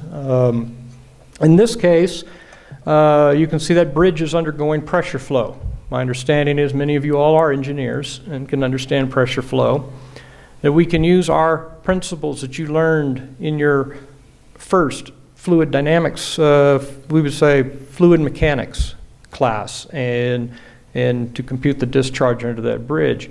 Just by randomness of the dice, this same system 6 months earlier was back into pressure flow, and it hadn't been in pressure flow for over 50, well, since the bridge was built, which is greater than 5 decades. But nobody can make a measurement. I use our principles we learned as engineers, and I compute a discharge under that bridge at the peak. And at this event where this photograph was taken, the USGS was able to make a direct measurement in the flow and find that the results were within about 10% of each other. So our techniques that you're learning do work. They're not always right, and usually they aren't right, but they still work. From water supply in Texas, because of the semi-arid to arid nature and a very heavily integrated water supply, we're very sensitive to the status of our reservoirs. This is a picture of a catastrophic scale drought. The reservoir is not empty, but clearly this embayment is empty, and you see boat docks lying. Here we see every reservoir that's identified for municipal supply, city supply in the state of Texas. My agency is the primary agency that provides continuous real-time elevation data in reservoirs. But it's another agency at the state level, in this case, Texas Water Development Board, which acts partly as a financing entity and a financing unit of our governance in the state of Texas to fund and develop water supply, in this case surface water, through reservoirs. Self-evident, I hope, but the colors are expressing the percent storage. It's been a wet couple of years, and so East Texas is very full, but the arid part of the state, I live right about here with Dr. Herman, And some of our drinking water comes from that particular reservoir. And simply by randomness of the climate itself, that reservoir happens to be in full conditions when I got this diagram. And this is a picture. Here it is in the state of Texas. It's an arm on what's known as the Brazos River.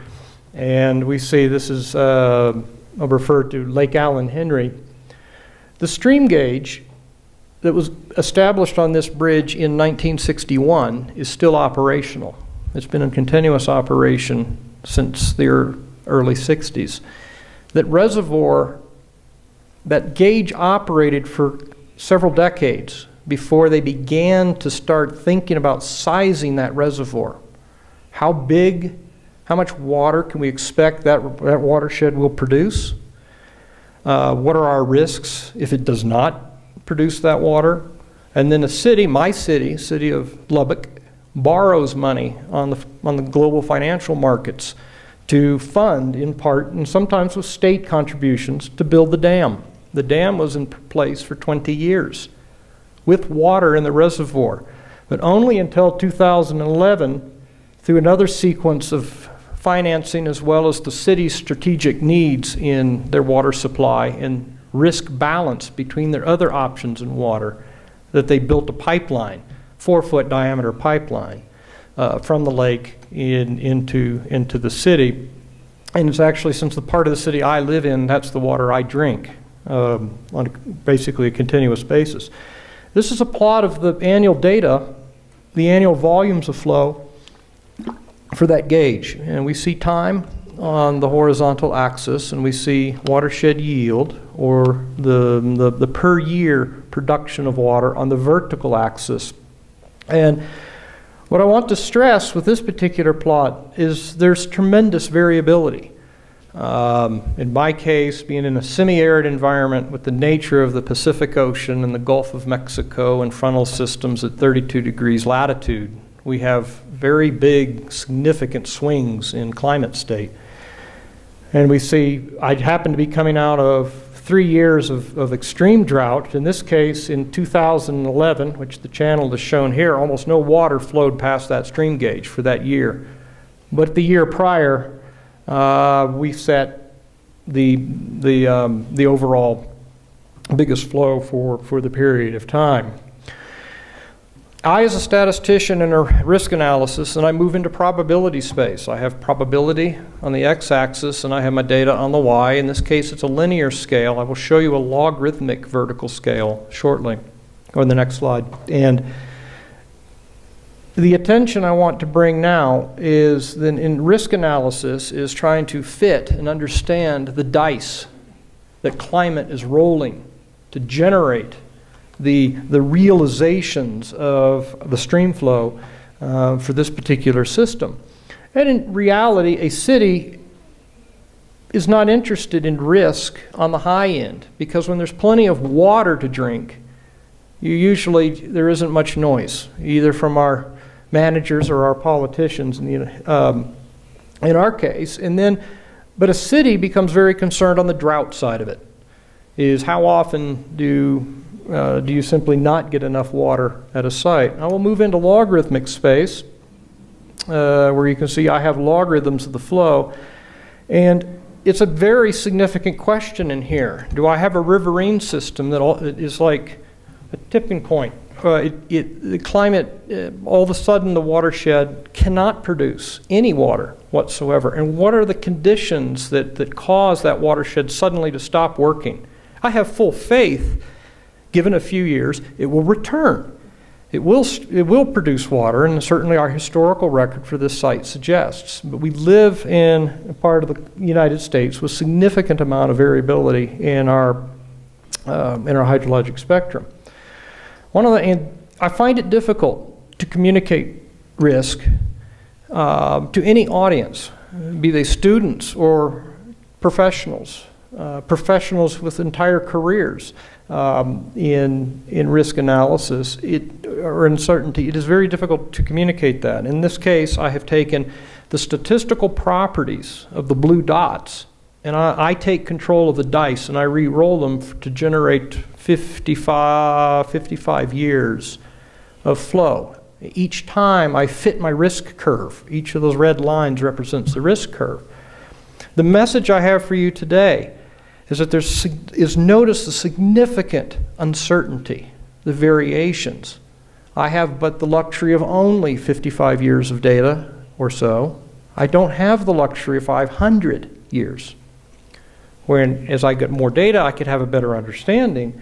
And in this case, this part of the country I live in, that we are subjected to very significant dust storms. This year has been fantastic. We haven't had much, but we've had good rainfall. But we can also have catastrophic scale droughts to agriculture. Going on to peaks, flood peaks is maximum discharge important for stream flow. In this case, again, we see I have my hydrologic phenomena, time on the horizontal axis, discharge on the vertical axis, and 1, 2, 3, 2.5 logarithms of variability or observed range of data at this particular site. And it's actually a fairly well-behaved site as it goes for Texas. But in this case, there's a gap in the record. In this case, the gauge could not be operated for several years because of huge transportation infrastructure changes in the Dallas-Fort Worth, Texas area. But we can use statistics to say, I think the flow was somewhere in here, again, somewhere within that range, and you see we can turn those, and now with modern statistical tools that have just now been available, say, really the last few years, to handle, now I don't have one value for the peak for the year, but I have a range in values. And there's nothing wrong with that. We now have the statistical tools to do it. Now, you will not see it in your undergraduate textbooks. We don't see it in the United States either. This is graduate level, research level work. But nevertheless, what a message I want to deliver is that great uncertainty can still be accommodated when we look at the risk in our hydrologic systems. And engineers, say for floodplains, not just bridges, but in the United States, there's a considerable effort, not always successful, to manage the overbank, the part of the stream course where the river can exit during flood flow and destroy lives and destroy property, and as well as economics. And so an engineer might be interested in the magnitude of here. Another problem that encounters, and I'm going to skip very quickly through this, but there usually, almost certainly, there isn't a gauge, a stream gauge, at locations where you need to conduct design. You need to make decisions on how big, in this case, how big should that bridge have been? This bridge could be that big simply because of the vertical curvature along the roadway, or it could be influenced by the magnitude of stream flow that it has to pass underneath it. But there isn't a gauge here. We take information as hydrostatisticians, and from gauge, combine the information as an expression of fundamental watershed behavior, in this case drainage area, mean annual precipitation, and slope, generates. I can use that to estimate, in this case, the 1% flood, or we would say often the 100-year flood for a particular site. And here I'm just trying to interpret what my regression coefficients are telling me. I want to say now a few things on climate change. I am not a climate expert. I'm not a climate modeler. In this case, though, just from a self-discovery kind of standpoint, I believe this is an equation of mine that represents my best effort in a quarter century at making an equation to estimate a 100-year event. And precipitation is in there. I use mean annual precipitation does not produce the flood. It's the storms, right? Storms produce the flood.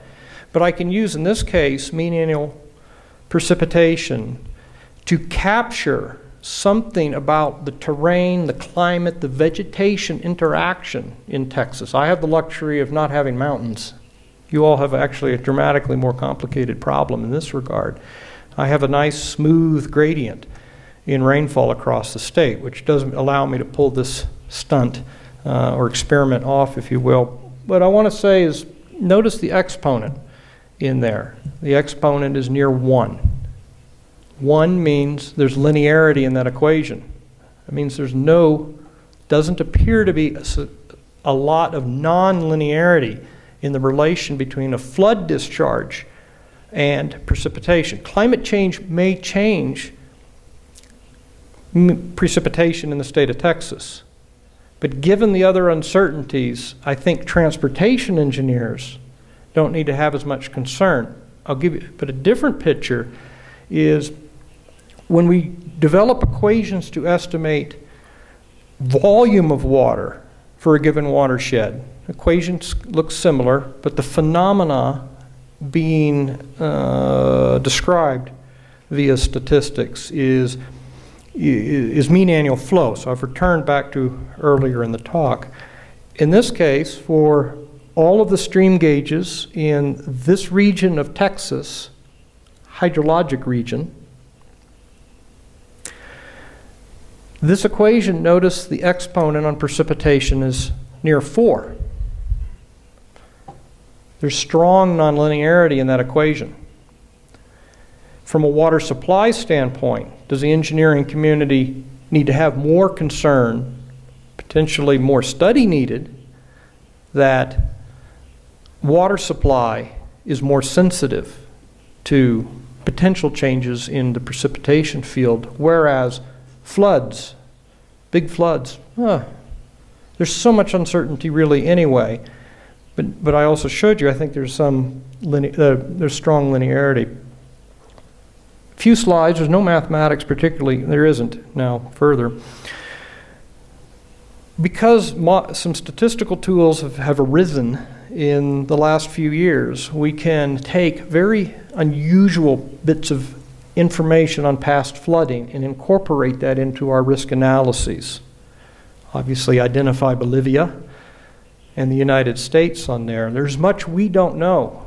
Even with 9,000 stream gauges in operation now, there's never enough. And yet, in the absence of long record of stream flow information, there's other things the landscape can tell us potentially, or other historical records. And I'll use this as a case. Imagine I have a stream gauge that has operated since before 1900 on to about 1980. That stream gauge then had to be discontinued, either for technical reasons, for funding reasons. But information from modern society says we believe so far in this period the discharge never exceeded 20,000 cubic feet per second. We can now capture that information mathematically into our risk analyses, not using just these data to understand our risk, but now this longer time frame. And also you notice a big event in 1921 where at best we could say the discharge was less than this, more than this. We can now also insert that, as an earlier graphic also hinted at. What's more interesting is what does the landscape tell us on past flooding. This is an example of a cedar tree in the western United States that sometime around 1860, 1864, best estimate is the flood occurs, the river exceeds its banks and lies over. It lies over because of trees have a lot of drag, right, in their canopies. And the tree lays over, but subsequent regrowth of that tree is vertical. Trees want to grow straight up, and so I'm accentuating the straight and dating analyses in the tree, and then hydraulics that those of us who have had courses in open channel hydraulics, watershed management perhaps, we can infer an approximation to what the discharge might have been. We don't know. There was no gauge there, but still it could be filled in, and use that for analysis. As another example, take a hypothetical cross-section of a river. When a river moves a lot of sediment, it moves sediment during flood flow over the bank into rock shelters in this case. And notice I have a tree with a scar, that some hypothetical damage to that tree was made. Most trees really don't grow from the bottom up. It's the top of the tree growing vertically. So flood marks that, or in the United States, it was very popular in the 19th century. People would put nails in trees to demark how high water got. Well, those nails usually don't move up and down vertically because a tree grows outward at its base. And the fellow was digging a pit here, and geologists can do geochemistry analyses and date those sediments. In this case now let's imagine the stream gauge. Actually, it's not an imagination, it's a real gauge. It's Rapid City, South Dakota, northern United States, central, the Great Plains. Big event, 1972. Much damage right there. A statistician comes along, fits the risk curve, and says that event was exceptionally rare. It's so rare maybe we don't need to design for it because it's beyond our anticipation or what we want our infrastructure how it to perform. However, they were able to go into the riverbank and extract deeper in time before the gauge was operating and make estimates of discharge here and again here, and you see the parallelism. Highest water presumably makes the highest discharge, and subsequently refit the risk curve.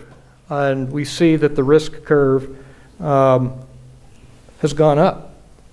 So this site is actually much more frequently can produce very large discharge that have not occurred in the observational record in such a way as to give us now what we know, a reliable estimate of high magnitude flowed for this particular location.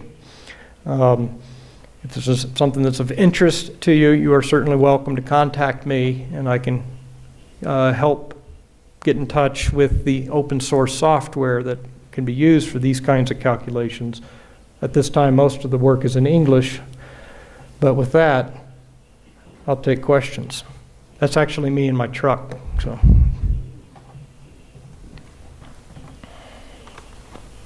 let me say a couple of things.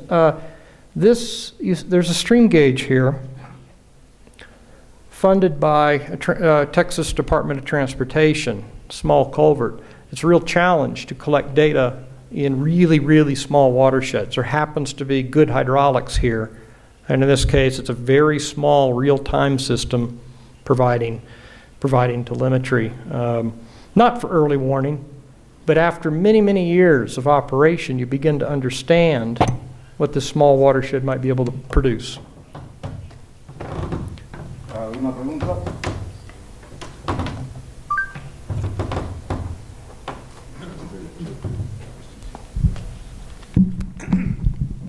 Bueno, buenas noches. Primeramente, tengo las siguientes preguntas. Uno, ha hablado de eventos que han sido extraordinarios y que usted, de acuerdo a lo que ha visto de casi 60 años, 50 y tantos años, ha podido registrar dichos datos, y de esto usted ha debido tener un alejamiento, un máximo. ¿Cuánto ha excedido ese porcentaje?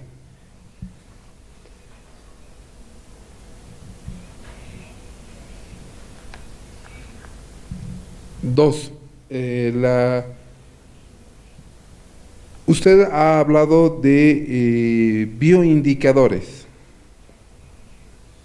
que son ir al campo y encontrar posiblemente marcas de vegetación u otro tipo de característica que haya marcado estas crecidas.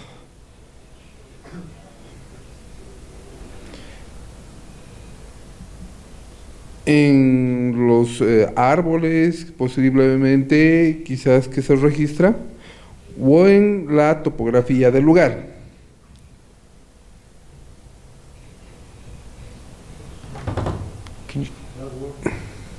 Ahora, ya.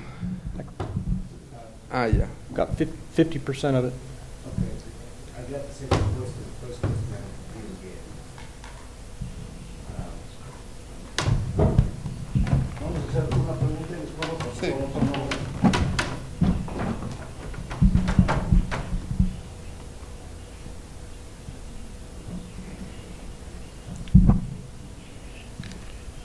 Ya, puntualmente, usted ha tenido un registro de más de 60 años y en ese registro ha tenido eventos extraordinarios. ¿Cuál es el porcentaje que ha registrado de exceso?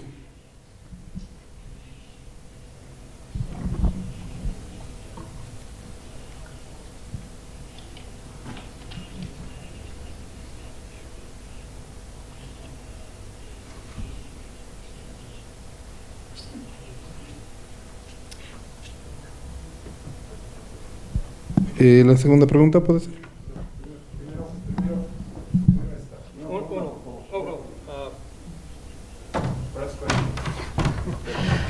Well,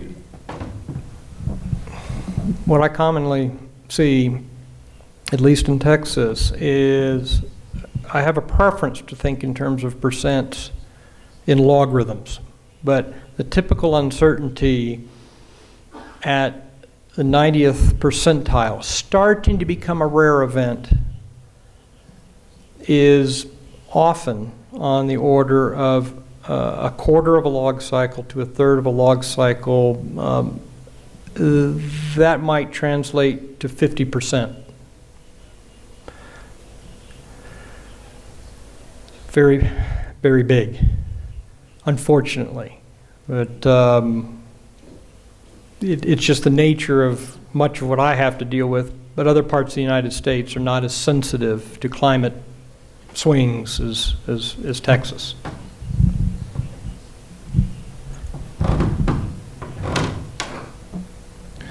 Perfecto. En la segunda pregunta, de acuerdo a lo que has registrado de indicadores biológicos que son referidos a árboles o también quizás a eventos que usted ha podido registrar en la geología o topografía de lugares, ¿se ha mantenido este excedente, estas crecidas? ¿Se ha podido ver crecidas que exceden, de acuerdo a lo que usted dice, en 1.5 al mayor de 100 años?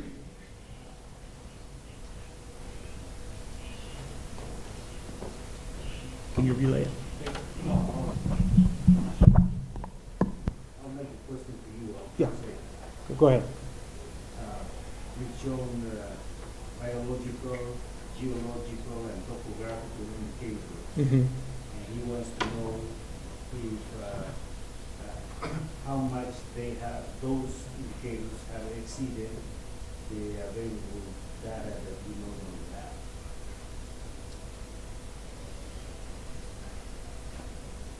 It often exceeds considerably. That it's really extraordinary floods that can produce and push sediments very high up. So typically we see for where these kinds of studies have been conducted, it's not usually century and a half scale events. It's typically multiple century scale in rarity that can kind of leave that kind of evidence.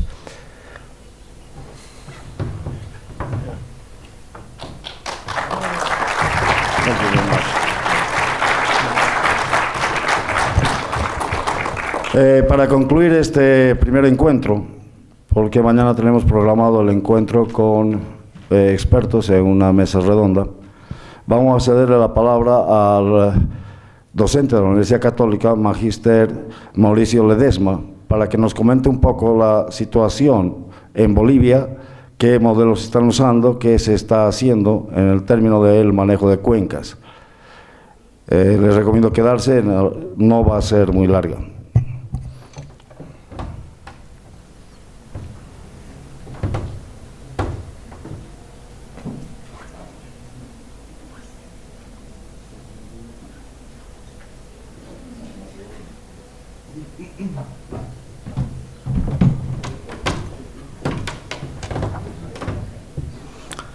Bueno, buenas noches a todos. Voy a hacer la presentación de un modelo que se está aplicando ya desde hace un año en Bolivia, que es el modelo Continuum, que está incluido en la plataforma de WETRA, que se está aplicando con la FAO para el Sistema Nacional de Alerta Temprana y Atención de Desastres del país. El modelo Continuum ha sido desarrollado en Italia, así como el modelo de WETRA o la plataforma de WETRA, que incluye básicamente 3 modelos. Vamos viendo un poco. Bueno, pero inicialmente tenemos que saber qué es un modelo. Entonces, debemos indicar que básicamente un modelo es una descripción simplificada de un sistema, el cual representa sus aspectos esenciales y utiliza para describir o explicar el comportamiento o para realizar predicciones cualitativas o cuantitativas. En este caso, es un modelo. ¿Qué es un modelo hidrológico? Un modelo hidrológico es una representación de los procesos hidrológicos de una forma simplificada pero completa. Almacenamientos, flujos de agua e interacciones en varias dimensiones. Tenemos lo que es la realidad y lo que es el modelo. En la parte superior está la realidad. La realidad es que llueve, la lluvia produce una escorrentía, esta escorrentía produce una crecida, y si es que hay alguna infraestructura humana, esto produce desastres. En el modelo, la parte de lluvia se la puede identificar por un modelo meteorológico, un modelo meteo, que este modelo puede ser llevado a un modelo hidrológico y teniendo la precipitación que va a caer en una cierta área, pero sabemos que esta distribución de la precipitación no es puntual, no está totalmente distribuida, sino tiene una distribución que no es exactamente igual, va a producir un caudal. Y este caudal va a producir un hidrograma de crecida. Todo esto lo podemos llevar bajo 3 modelos en una plataforma. El modelo Continuum que se está aplicando en la plataforma de WETRA en el Sistema Nacional de Alerta Temprana de Bolivia es un modelo basado en balance de masa y balance de energía. Balance de masa porque va a interactuar, va a conocer toda la relación de precipitación y escorrentía, los balances que existen, los flujos a todos los lados, y un balance de energía para saber cuánto se retiene, cuánto se evapora. Es un modelo total y completamente distribuido, basado a nivel horario y está totalmente distribuido en tema de área, ¿no? Y también tiene una red fluvial inicialmente basada en SRTM y también permite una evolución espaciotemporal de los valores hidrológicos. Entonces, las características que se tienen como entrada son mapas que se tienen de una forma estática y forma también dinámica. En la forma estática tenemos los suelos, tenemos el modelo de terreno y en la parte dinámica tenemos obviamente la precipitación del modelo meteorológico y también las condiciones de humedad, radiación y todos los datos que va a requerir para el balance de energía. Obviamente estos datos van a requerir una calibración y algo que habíamos estado trabajando y habíamos indicando que para colocar una infraestructura es importante ver el área, también es analizar la cuenca y obviamente ver qué datos tenemos, pero a veces muchos no sabemos que también hay una condición hidrológica previa. La condición hidrológica previa indica que no es lo mismo que llueva hoy, que ayer o anteayer o hace un mes no ha llovido, o que llueva cuando prácticamente ayer ha llovido también y la condición de saturación es bastante alta. Entonces, la condición hidrológica previa es fundamental también en el diseño de los hidrogramas de crecidas basados en evento. Y es por eso que un modelo de este tipo, un modelo continuum, es prácticamente continuo y tiene también estos niveles de abstracción de lo que ha pasado en los días anteriores. Básicamente, el modelo continuum utiliza la celda y ahí hace el balance de masa y el balance de energía. En el balance de masa se tiene todos los elementos de la precipitación que van a caer, se van a almacenar en la vegetación. Una parte va a caer y va a caer al terreno, una parte se va a evaporar, va a pasar a los lados y otra parte va a pasar hacia el otro píxel. Se hace el balance píxel a píxel en balance de masa y balance de energía y con eso se puede tener una relación en cada píxel de qué está pasando en nuestra cuenca. Obviamente se tiene 2 píxeles continuos y ahí se puede identificar qué es lo que pasa con uno y qué es lo que pasa al otro, con lo que serían las ecuaciones, básicamente ecuaciones cinemáticas para lo que sería flujo concentrado y flujo no concentrado. Entonces, así se puede tener información en cada píxel de cuál es la condición de precipitación o de escorrentía que va llegando y cómo se va acumulando hacia adelante. ¿Cuál es el problema?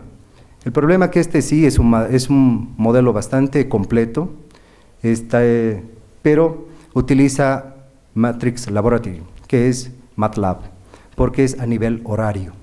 Entonces, el sistema tiene que correr en un sistema o una plataforma, una computadora muy buena, ¿no? Y también utiliza todos los parámetros de campo, como son los esquemas de Horton y los modelos diferentes, ¿sí? Bueno, ahí están justamente las ecuaciones para flujo profundo y flujo ya concentrado, las ecuaciones que van a ir dando lugar a lugares donde se está generando una infiltración, donde se está generando la escorrentía y así podemos tener en todo momento cuánta precipitación se está transformando en escorrentía directa. Perdón. Ahí están las ecuaciones para flujo concentrado y también para flujo no concentrado, donde se entiende que en el canal se tiene ya un nivel de saturación y ahí se utilizan las ecuaciones básicamente como de vertederos, ¿no? Son ecuaciones cinemáticas donde se tiene justamente el flujo de un píxel hacia el otro y también en flujo no concentrado se tienen las ecuaciones de cómo va yendo el flujo. Se hace una discretización con el modelo de terreno para ver hacia dónde es la menor energía que va a utilizar para que utilice el flujo.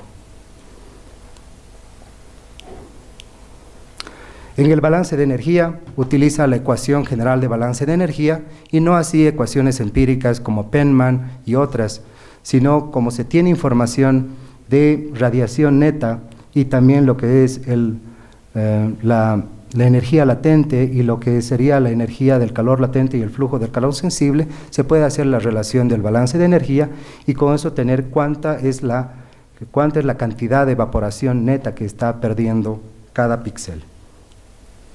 El modelo Continuum tiene datos meteorológicos de ingreso. Debemos entender que el modelo meteorológico de ingreso es una derivación de los modelos globales. Lamentablemente en Bolivia no tenemos ningún radar en tierra. En Italia se tiene por lo menos 23 radares en tierra que ayudan al pronóstico y son radares polirométricos, vale decir que miden en doble dirección para saber cómo está el agua, para saber si es gota o para saber si es nieve. Entonces, aquí en Bolivia no tenemos ni uno que permita este nivel de detalle en tiempo real, pero ya se tiene un modelo WRF, el modelo de 10 kilómetros para Bolivia, que está incluido en esta plataforma de WETRA. Tenemos los datos en tierra, que son básicamente los datos de tenemos datos del modelo de terreno, el número de curva y justamente las aproximaciones de Horton para la pérdida inicial de cuál sería la curva para la relación de precipitación escorrentía. El modelo continuum utiliza todos estos parámetros para hacer y generar los caudales, humedad del suelo, temperatura superficial y evapotranspiración. Con esto se puede tener un modelo calibrado o que se vaya calibrando en el futuro para que tenga de forma continua datos. Entonces, tenemos la parte de las estaciones e inputs, que son la información meteorológica, la lluvia, temperatura. Estos datos son datos satelitales y con correlación a datos que se tienen en estaciones en tiempo real. Lamentablemente Bolivia apenas tiene 100 o menos de 100 estaciones en tiempo real que están incluidas en la plataforma de WETRA. Es decir, que tenemos una estación cada 11.000 kilómetros cuadrados. En Estados Unidos entiendo que hay una estación cada 52 kilómetros cuadrados, ¿no? En Italia se tiene una estación cada 100 kilómetros cuadrados. Lamentablemente nosotros tenemos una distancia enorme entre la cantidad de información en tiempo real y el área que tenemos. Pero utilizamos información satelital que con la información en tierra intenta lograr una buena información para plasmarla en el modelo. Tenemos los modelos de elevación digital inicialmente con SRTM, no es necesario inicialmente trabajar a un nivel más fino. Se tiene la extracción de la red fluvial automática, el uso de suelo que debe ser y ahora con ayuda de ENDE se está trabajando para mejorar el modelo y se tienen los parámetros de infiltración en suelo ya parte del modelo mismo.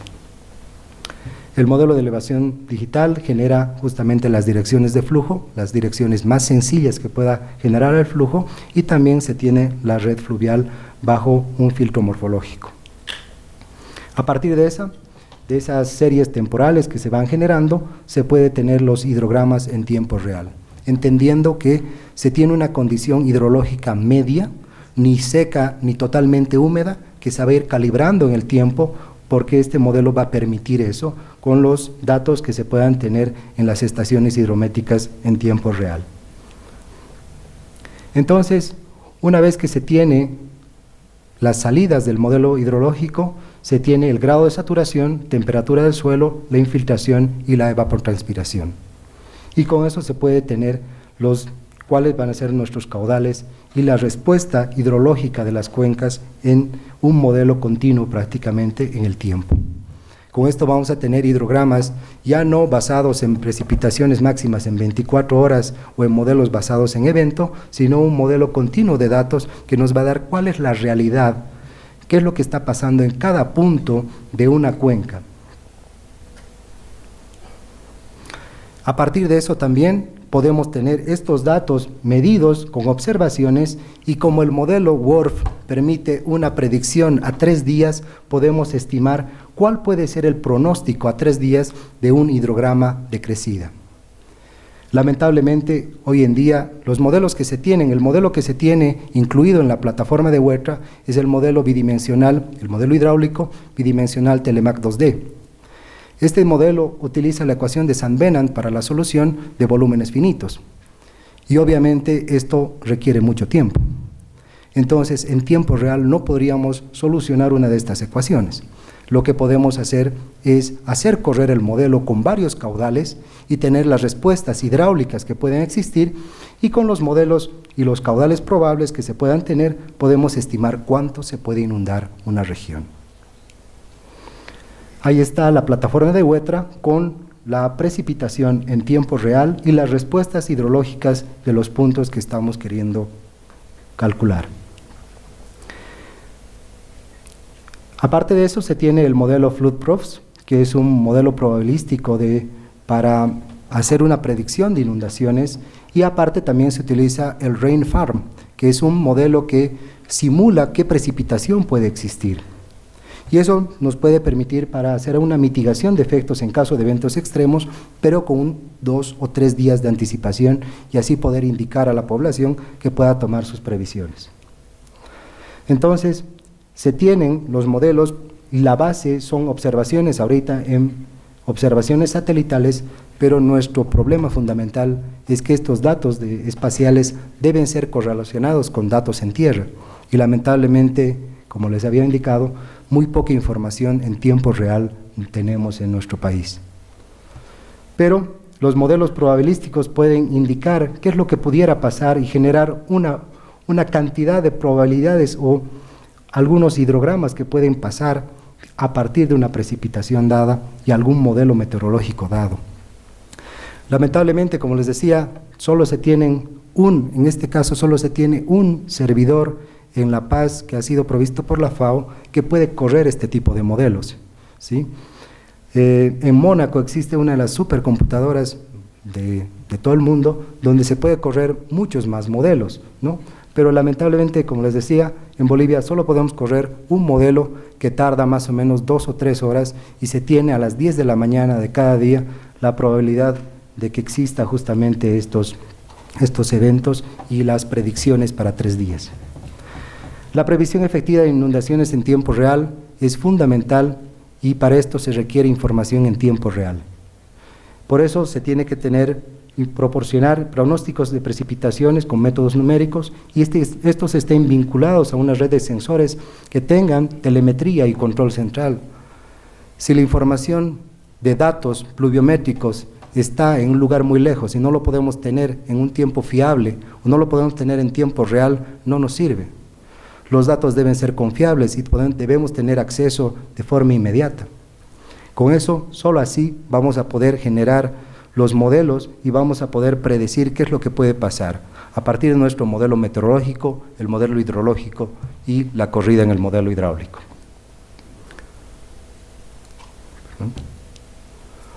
Entonces, la plataforma de WETRA maneja justamente a partir de un modelo global, tiene un data simulation, donde se tiene información y genera el modelo WRF para Bolivia, es un modelo meteorológico, hace la desagregación por Rain Farm, a partir de esa desagregación de precipitación, que este sería nuestro modelo meteorológico, ingresa al modelo hidrológico.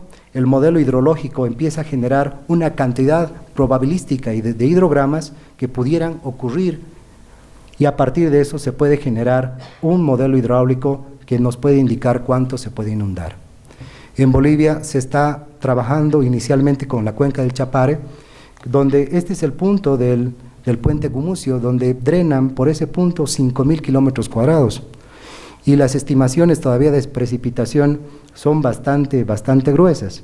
Con ayuda de ENDE y el doctor Miguel Ontiveros se está mejorando obviamente la plataforma de WETRA porque se ha podido lograr de que ENDE abra su base de datos y puede ser incluida en esta plataforma para poder mejorar estos datos y estas llanuras de inundación que sean mucho más reales bajo eventos probabilísticos de algunas precipitaciones o hidrogramas de excedencia de más de 50, 100 o 1000 años.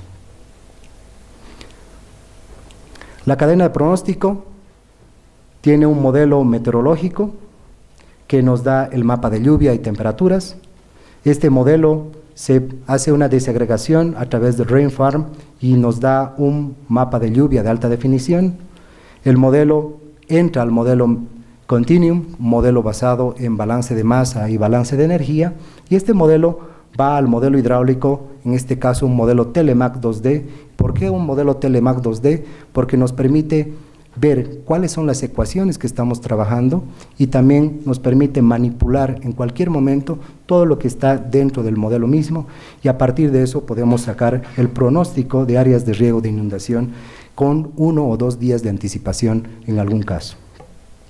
Esto está incluido en la plataforma de WETRA que está ya implementada en el país, pero está esperando los datos de información en tiempo real, de datos de caudal, datos de precipitación, que es lo que nos falta todavía para que este modelo funcione de forma perfecta.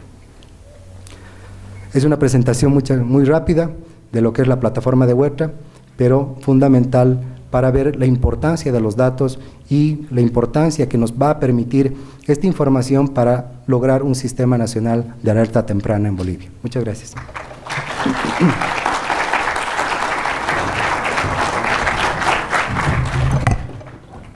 La Universidad Católica agradece la cooperación de la Embajada Americana, la cooperación de la Regional de Tarija, la Ingeniería Villena, la presencia del doctor Hoffman y del doctor Asquith en este primer encuentro. Los esperamos mañana para el segundo encuentro y charla de ustedes con los expertos de Cochabamba.